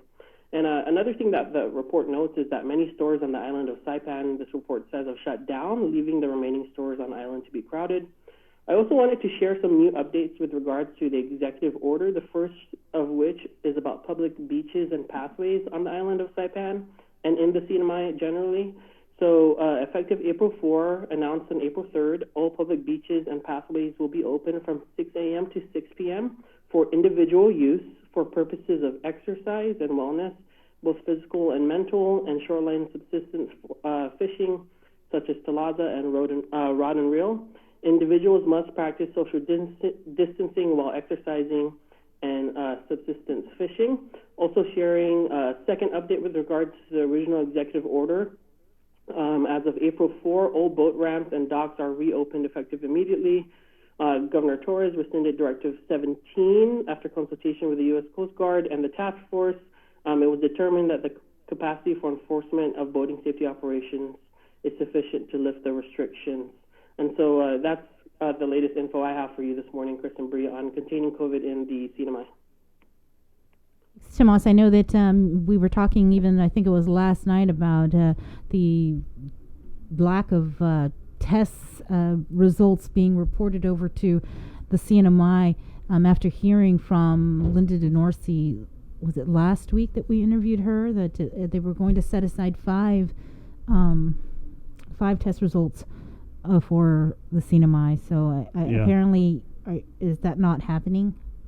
Well, we haven't gotten official word on whether or not that is or that's not happening, but, I think people can connect the dots themselves. If we're waiting for 9 specimen and it's been about 2 or 3 days and we're told we're getting, 5 tests a day, then we should have all those results back, right? I mean, yeah. But that's not the case, as we know. What was also interesting is that during the Sunday press conference, when the public health director, somebody asked, and it was about the Iglesia Ni Cristo Church, and how they're looking into, I guess, tracing and contacts at that church.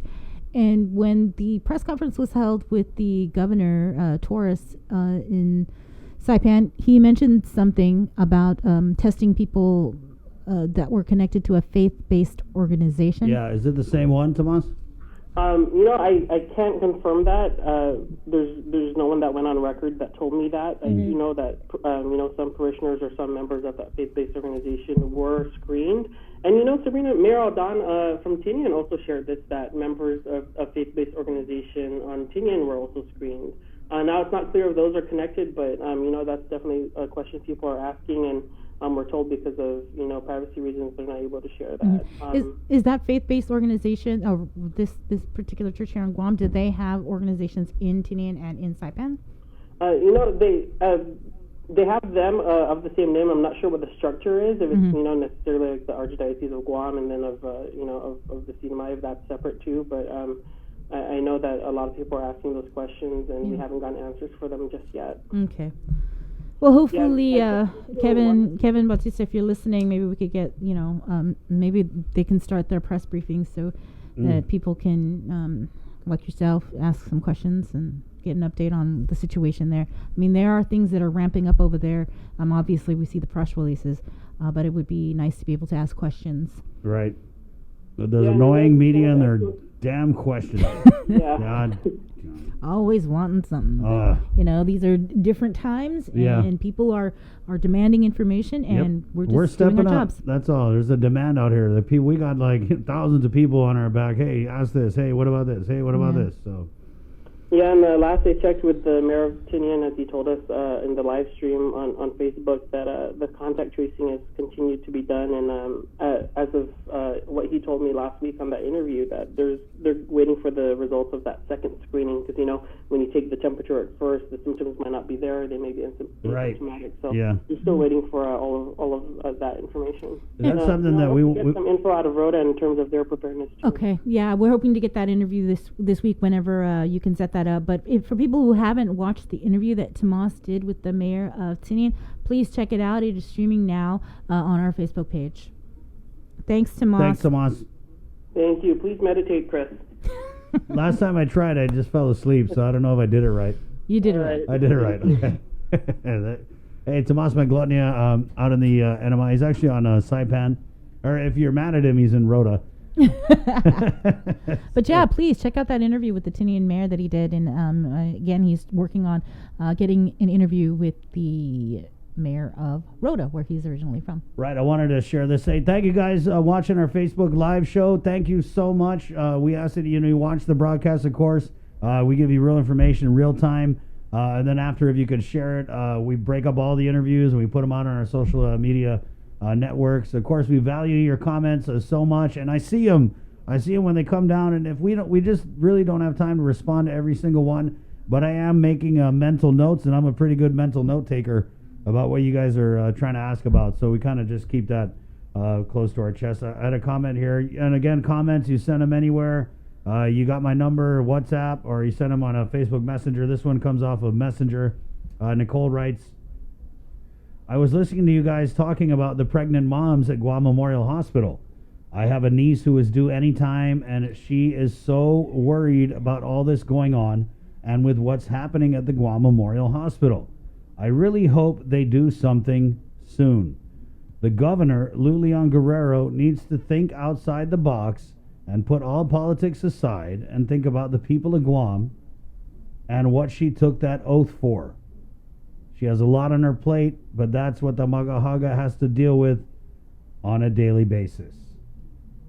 So there you go. There's some comments too. I saw some other people had some relatives. I mean, can you imagine being a late-term pregnant mother, already worrying about giving birth in this time where we can't even leave our house until May 5th, where everything is locked down? I mean, that's already enough right there, and now we're asking these mothers to add that added level of anxiety, fear, to send them to what the government is calling the COVID hospital? What are you guys thinking? What is the holdup? We don't know, because when we ask about it, they damn near bite our head off. Yeah, and so it's a complicated process, and the priority right now is to move the adults out of the COVID hospital and to, I guess, GRMC or. But women and children, you hang out in the COVID hospital. We'll get to you when we get to you. Dr. Akimoto had said that, this could be about the nurses. Yeah. That if they move these, maternity, the nurses are going to go with them. And these are nurses who are cross-trained in, I guess, what they would have to do to serve on the front lines of COVID-19. So. And that's the other thing, right? They're going downstairs and they're helping with the COVID positive patient, and they got to go back up. And we had Jerron Gondole on our show yesterday. She had given birth at GMH last Saturday, and her and her husband were told when she, after giving birth, when they were being discharged, to go wait downstairs, and they went back upstairs because they were just like, okay, where's our baby? And they couldn't find their baby, and lo and behold, they were in a break room, right, having lunch with the nurses with no gear around the baby, and I know nurses we're not gotta trying eat. to scare people by saying this, but we're just keeping it real. That you just gotta know the things that are happening. Yeah, you guys gotta know from people that are calling us and letting us know their experiences and their fear. And it doesn't match up the level of anxiety and the fear that we're seeing pregnant women have. Yeah. The response from the government, it's nowhere near and the they had a petition. It was the Concerned Mothers of Guam. What else do these pregnant women got to do? What else do they got to do? I think we got to take a break. So, yeah, we got to take a break. What else they got to do? Take a break. Jesus Christ, Lord Almighty. 9:23. Well, the power right now is in our hands. That's and right. What you got to do is just to stay home. We are at war with an invisible enemy, as Dr. Ho Win has said. He's part of the governor's physician advisory group. Yeah. And stay home, wash your hands. I like the way we said it this morning, Bree. The governor does not have the authority, but this is a time when people power. We have, like you just said, we got the power. We got the power to stay home and to lock ourselves down. And while these senators trip over each other trying to figure it out, at the beck and call of the governor, we can already lock ourselves down. Yeah. So we can do our part, okay? And we can render them non-essential. And you could get fined $5,000, right? Yeah, so, okay. 9:24, we'll do news right now. It's containing COVID. The KUAM News Takeover, Guam's favorite, I-94. Good morning. KU.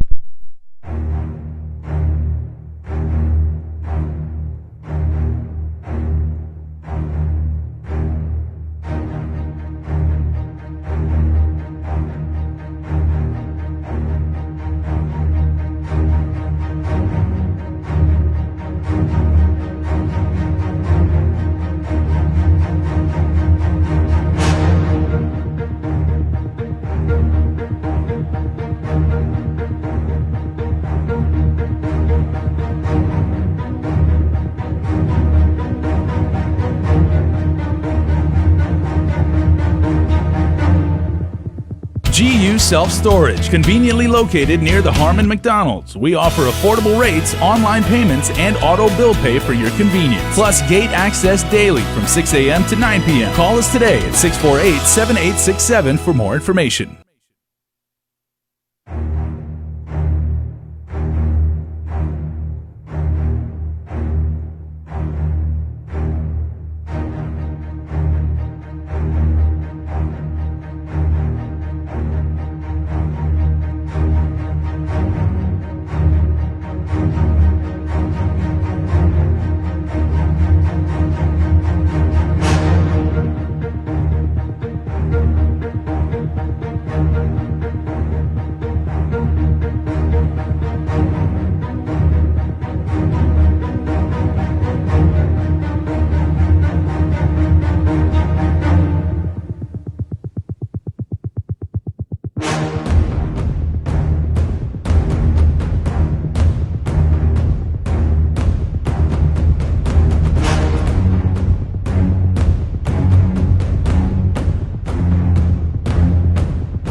Be healthy.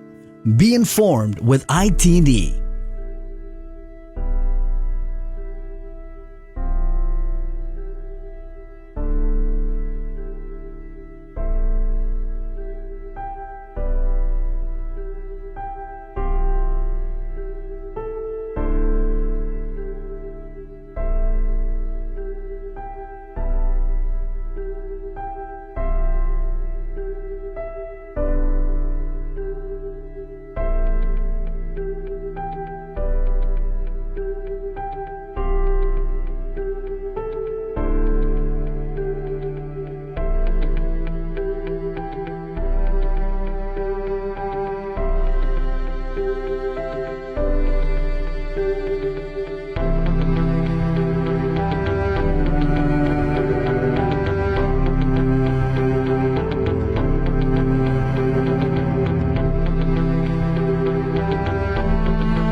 Be healthy. Be informed with ITD.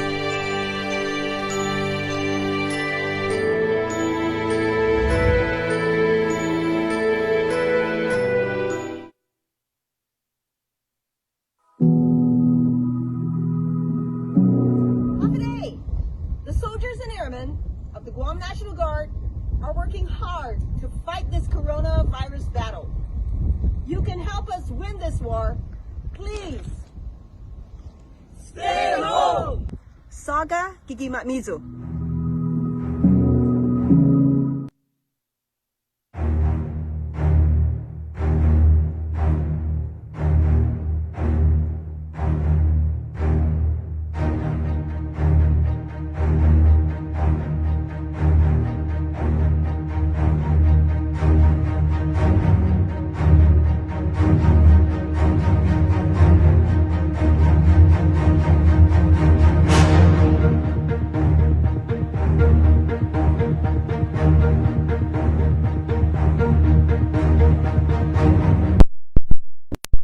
As we get ready to go another month here under the governor's latest orders, and do we want to kind of go over those orders, Bree? Some of the changes, of course. One of the big ones is essential businesses that are open. Right. So she signed 2 executive orders yesterday. Executive Order 2020-09. It's relative to additional social isolation measures. She extended her public health emergency until May 5th as part of the directive. Social gatherings of any type, whether public, private, are prohibited. Also covered is the prohibition on consumption of alcohol on public premises. Essential businesses and government agencies shall require all employees and patrons wear masks while on the premises. Businesses that conduct both essential and non-essential operations are limited to only conduct activities that are deemed essential.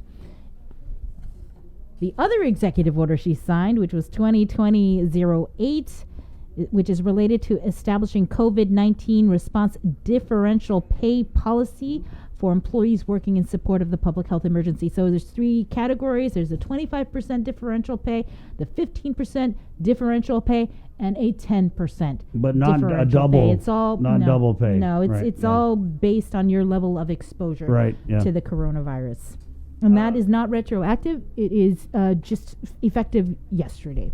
Okay, and so we had read out a letter of concern from a government employee who said we were under the impression, and they were actually told that they would be earning double pay, which is something we've heard from other agency heads, but that's not happening. It's not. It's not. Well, yeah, it's not. So. Well, I don't know. I'm just saying she said yeah, it's obviously, not. if he's saying it's not, it's not. We had a comment here, Senator Moylan, protesting outside of the Guam legislature calling for a session to address unemployment assistance programs. I think he also wrote a letter asking about the status of what we're doing with the homeless. Yeah, he did. He wrote a letter, I think it was either Saturday or Sunday, to the governor, could be even to the lieutenant governor. I'm not sure if the lieutenant governor is heading up the finding a solution for Guam's homeless population, because there have been a number of homeless people that have died from COVID-19. Yeah, right. And so he wrote a letter, extending out, I guess, the olive branch, trying to help, provide suggestions. But in his letter, he said, I know I'm not going to get a response, but just saying, like, we need to put some emphasis on this. I wonder issue. what they do with all the letters he writes. I wonder if they have, like, a room they just throw it in, or a trash can, they burn it, or...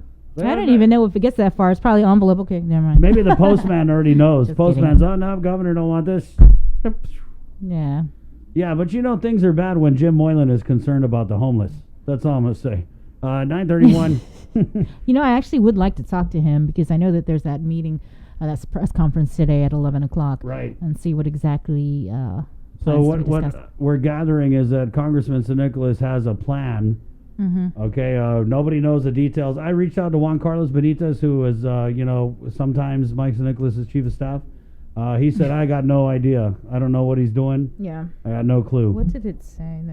And it's something about trying to get aid to people in a week's time. Yeah. And obviously when you see that, and other media it's called clickbait. Well, no, regardless, right? I reached out. I posted on his Facebook page that, we would like to be included in this, especially if it's going to be over Zoom. You need to be invited. Did they respond to you already or no? I haven't. I emailed Sahara. I'm just waiting to see if We can be, but I you know, mean, in we order all- to participate in Zoom, you have to be invited, right? Right, yeah. And so I did reach out on his Facebook page. I reached out to Sarah Defensor, who works for him in D.C. Senator Mary Torres. She said that it was through a Zoom conference, and so did Senator James Moylan. And so, you know, hopefully we can get invited and share that information because we feel that it is they important. didn't respond to your comment. I was just checking. So you had put here, Hoffaday Congressman, this is on his Facebook, which we all know he checks. If this is through a Zoom conference, KUAM would like to participate and share the information. Thank you and stay safe. Yeah, so we'll wait on that. I had another comment here from Joel. Speaker is not getting my vote anymore. Comments going off this morning. People are really starting to go in on our elected leaders. Very frustrated. There was one here, I'm trying to find it. It was from John, and he was basically saying, hey, can we get Lieutenant Governor Josh Tenorio to call in? You know, Josh Tenorio's ears are on fire. They are on fire. They're burning. If you guys are Chamorro, you know when they say your ears are burning, people are talking about you. Well, his ears, he's probably going to go to the clinic today because his ears is on fire. Yeah, I don't know. We can try and call him. Like I said, guys, I reached out to the governor, Lieutenant Is there Governor. somebody else on the line right now? No, we lost her. Oh, okay. We reached out, and I know you guys want to hear from these guys. And that's the thing. We're in the middle of, I don't know, maybe you might have heard, a public health emergency crisis. And people voted these guys into office, and that comes with a certain amount of responsibility to present yourself to the public and to address the public. So I've asked, you know, and it's out there. I mean, we have our audience. They want to hear from these elected leaders. And so if they don't call, I'm not going to take it personal, but you guys should because we're asking them to come on and to speak to you guys. You know what I mean?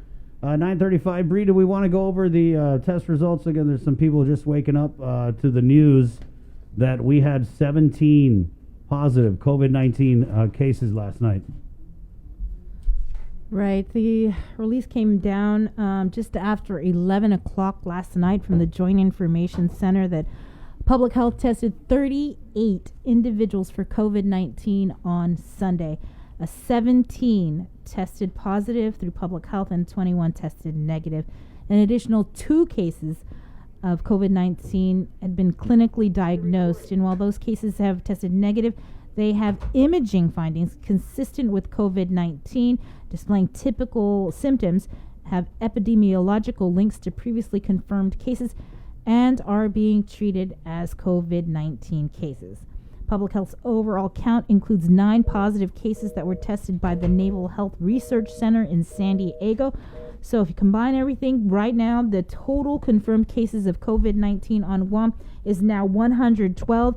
Also over the weekend, as we reported, there was a 4th COVID-related fatality and 23 recoveries. Again, 112 confirmed cases of COVID-19, and I see you calling me. Just message me. Okay. On WhatsApp. 9:36. We actually take a. Are you done? Yes, I am. Okay, we're gonna take a break and sort some things out here behind the scenes. Thank you guys again for watching. It's Containing COVID, the KUAM News Takeover, Guam's favorite. We understand what matters to you because at Docomo Pacific. GU Self-Storage, conveniently located near the Harmon McDonald's, offers fully covered loading and unloading area with individual pin-coded gate and door access. Call us today at 648-7867 for more information. Be healthy. Be informed with ITD.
Be healthy.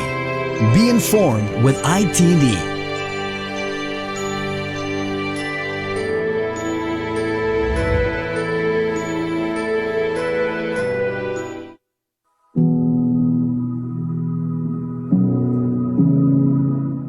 Hafade Guam, Adriana Cotero here, and I am currently reporting from home.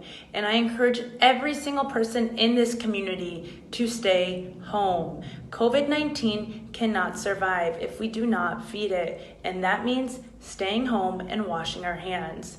Now, I know I've heard people my age in their mid-20s say, it's okay, we're young, we're healthy, we have strong immune systems, we could fight it. That's not true, and we also don't know who we could potentially be exposing. The only way that we can fight it is if we stay home. It is our duty to stop the spread and to stay home. Be safe, Guam.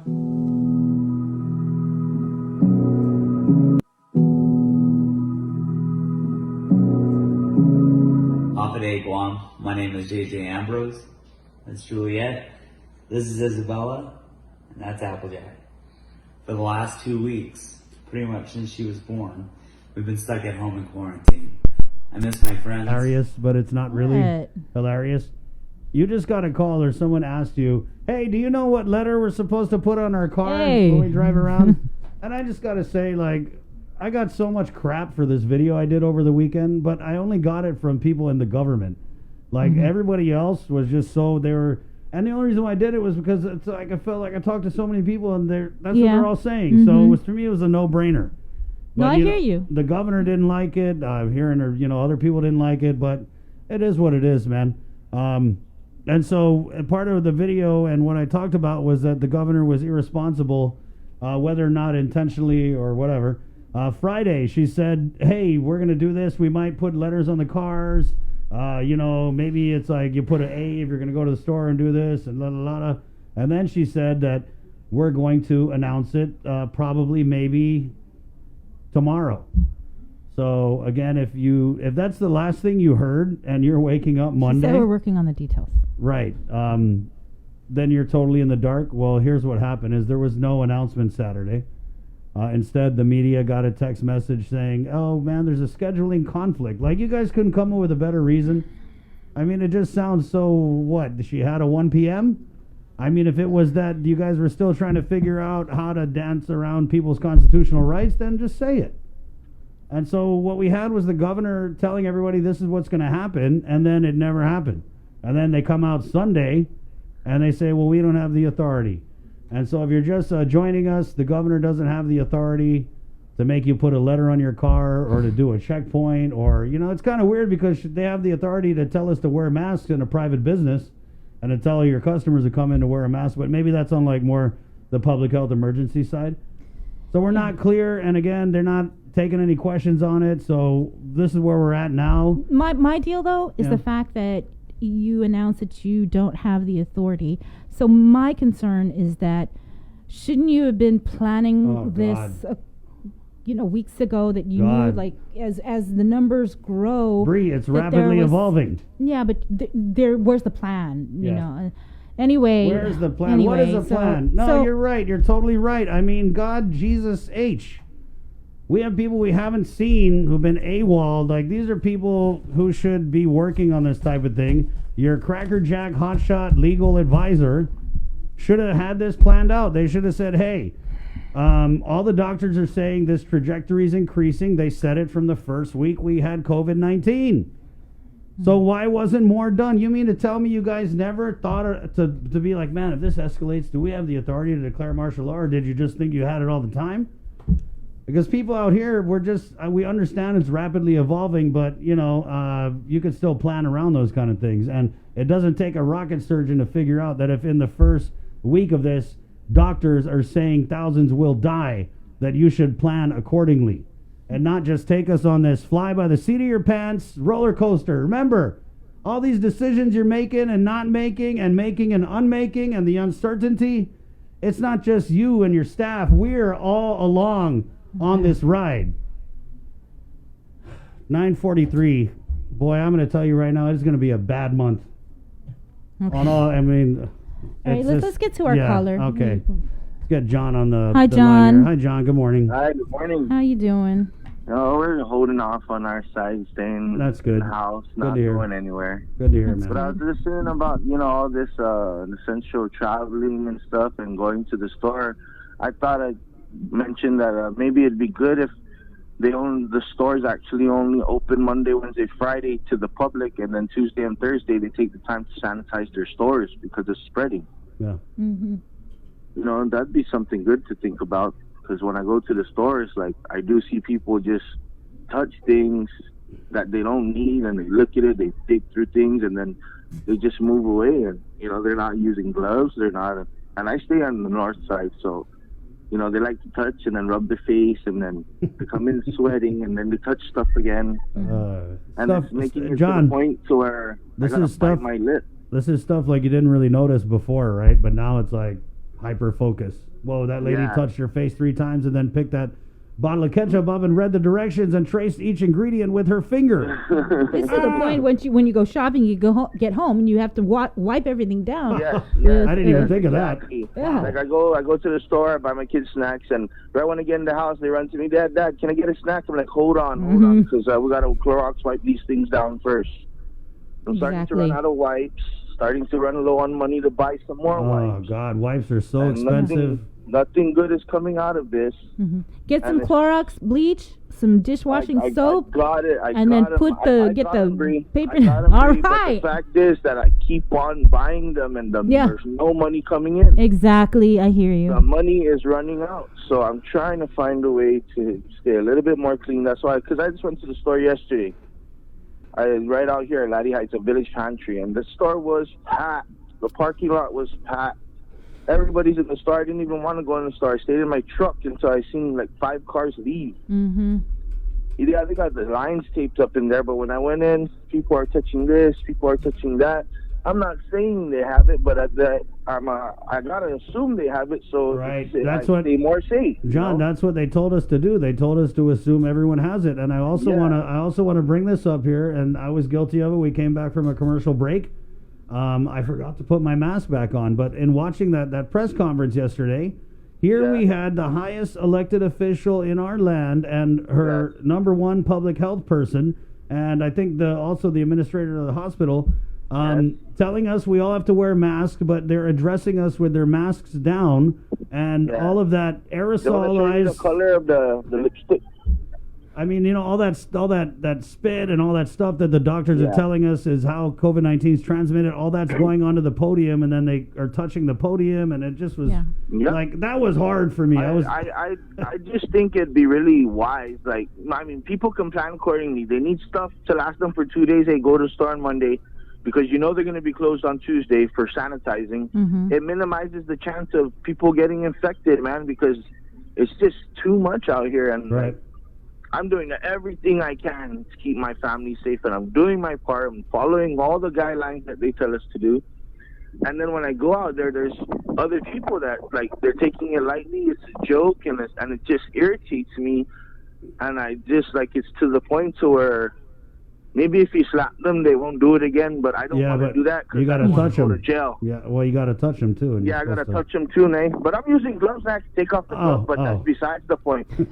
I don't want to go to jail. Yeah.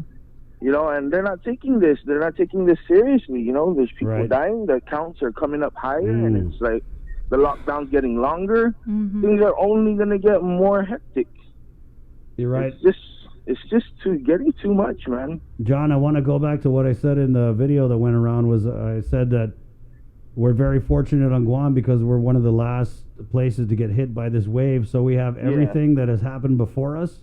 Every other place has figured out how to let people go to the store in the midst of a government-wide shutdown. So, you're right. I mean, they should be the governor should tell one Tentago, hey, you go Google how they're doing it over there in American states of USA, and then come back and tell me how they're doing it in this other country. They don't even need to go and Google. Just sit there and do it on your phone. Right, yeah. Sit right next to her and tell her, so that way there's none of this planning and waiting. I'm waiting for him to tell me and get back to me. Right. Do it right there. Yeah. Get it done. And I think it's safe to say we're all on board. I mean, when are you ever going to hear a population saying, "No, please take away our rights, lock us down"? Yeah. I mean, it's happening right now. There's just a lot of things of her saying, she can't do this, she can't do that. I would like to wake up in the morning to catch the live show or the live feed and hear that the governor's actually doing this and the governor's actually taking care of that, Well, to be fair, John, every press conference she has to go over everything that she did at least 3 times, and that's what we heard yesterday was she opened it. And I understand she's making her case. She's telling people, hey, I did this. We did the quarantine. We shut everything down. She has to go through all of that because, quite honestly, I believe that she's not even the one writing down what she's saying, because she even herself, if you watch it, she kind of has a hard time reading what's written down on the paper. So it's like someone else is really guiding her through this whole thing, and it's really making her look like a rookie at this, and it's not nice. That's why I feel we got to hear from guys like Josh. I mean, Josh is a smooth talker. Yeah. Well, I just thought I'd put that in, man, because, it's just too much people touching everything. You're going to grab something, you got to make sure you're going to buy it, so you grab it off the shelf and you take it with you. They're grabbing stuff, putting it back on, or just moving it to look at it and move it, put it back on. And catch up. It's really you should get a list. You should get a list of what you want to get. Before. I think that's what was it Jess Rosario and one of his Jess Rosario from Boca Box. He actually does these tips on our Weekend Edition cast, and that's one of the things that he said. He said, when you go out into this mess, make sure you have your list. And that you know what to get, and you come home. Yeah, so that way it also minimizes the amount of time you are exposed. You're in and out. You're in, get out. Let me tell you, man, I got, kids. Everybody knows my situation, shared joint custody. So if I have to go to the grocery store, they might stay with their other family a little while longer while I go in. I'm not going to be this guy who brings in, 4 wild kids who are just running everywhere, touching everything. Yeah, exactly. Like, it's crazy. I seen a guy over here at Laddie Heights. This was 2 days ago. He left pantry. He got pulled over. He had 5 kids in his car with no car seat, no shirt, and the cop just let them stand in the shade on the side of the road because the car's expired.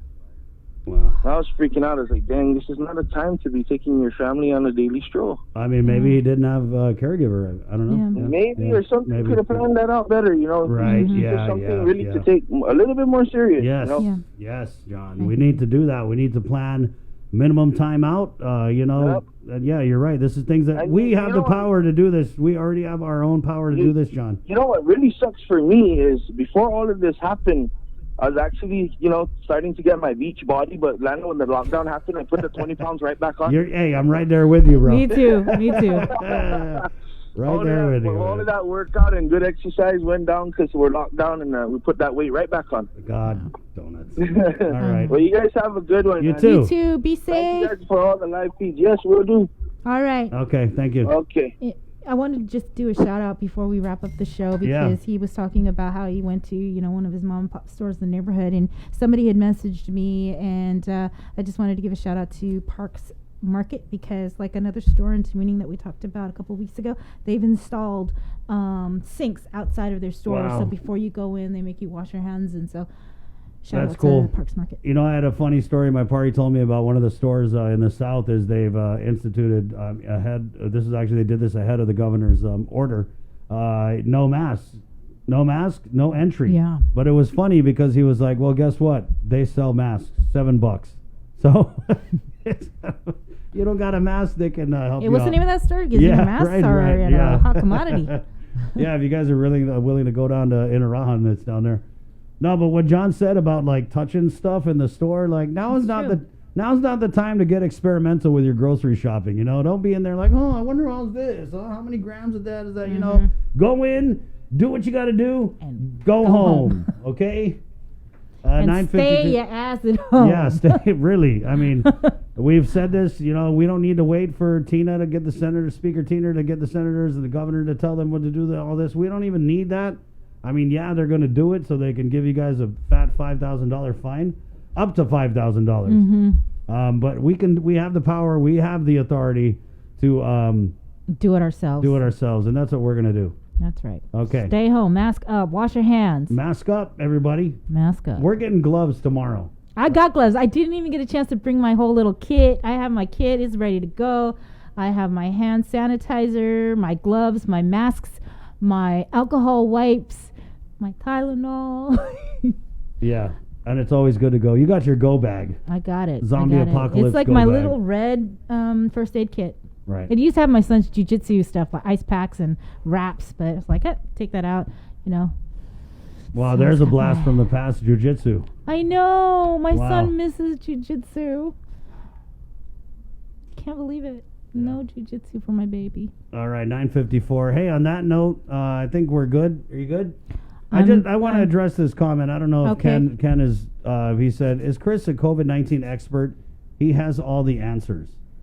No, we're not experts. We're just paying attention. That's all of them. Everything that we know, you guys can know if you just watch the show. I mean, there's just so many people who know so much more. And so, I mean, are we becoming experts? Kind of just by talking to all these people. Right. Right. And I mean, everybody out there, you see in the comments, we're all epidemiologists now. That Facebook Medical University. Who made the comment, by the way? Huh? Who made the comment? Ken Hernandez. Oh, okay. Yeah. Okay. Thanks, Ken. All right, no, Ken. we're not experts. He's not an expert. No, definitely not. Far from it. Right. 9:54. It's been containing COVID, the KUAM News takeover of Guam's favorite. Hey, again, thank you guys so much for watching. If you don't know by now, this is the thing that we're doing.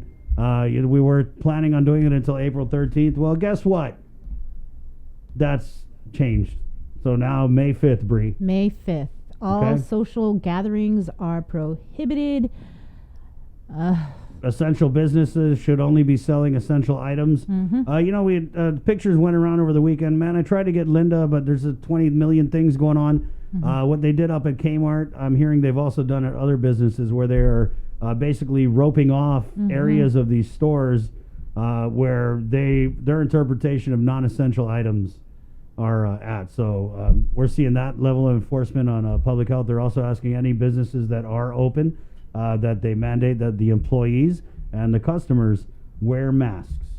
And that's what we're doing. There we are. So 9:55. You guys be safe and continue to monitor the social media networks of KUAM. We got a press conference, assuming that's going to be around 1 o'clock, and there's just a whole bunch of things that we're working on for you guys, especially knowing that you have a lot of questions with these orders being extended. One of the things that we took care of, we feel this morning, and we'll get something solid on that, is utilities. That was my goal. I woke up this morning and said, my goal is I want to get an answer on utilities. So we start one day at a time. Simon Sanchez, CCU, said, people of Guam do not need to be worrying about getting the power cut, about getting the water disconnected. And he says they have the authority to make that determination. So I'm pretty sure he's already on the phone with Jonna and Maguette over at Waterworks and Power Authority. And so we'll get you something official on that. But that is what we heard. And, Simon Sanchez, when it comes to power and water bills, you might know some things. So, okay. For Sabrina Salas-Manzanani, good job today, Bree. Good job, Christopher. Good job, Ken Nicholas, and Joe Termulo. Yes. Our digital team. Most of all, a good job to all of our frontliners, whether you're a nurse, a doctor, a patient, a quarantine, a worker, maybe you're in quarantine, just everybody from top to the bottom. And you at home, because you are a frontliner. I was getting there. Yeah. Oh, I'm sorry. Go ahead. No. Hey, the last word. No, you go ahead. The last word. Yeah, Chris thank Barnett. you guys to our listening audience. Thank you guys so much for paying attention and doing your part. Remember, we all got the power to fight this curve and flatten it. My name's Chris. For Sabrina, adios. Bye. GU Self-Storage, conveniently located near the Harmon McDonald's, offers fully covered loading and unloading area with individual pin-coded gate and door access. Call us today at 648-7867 for more information.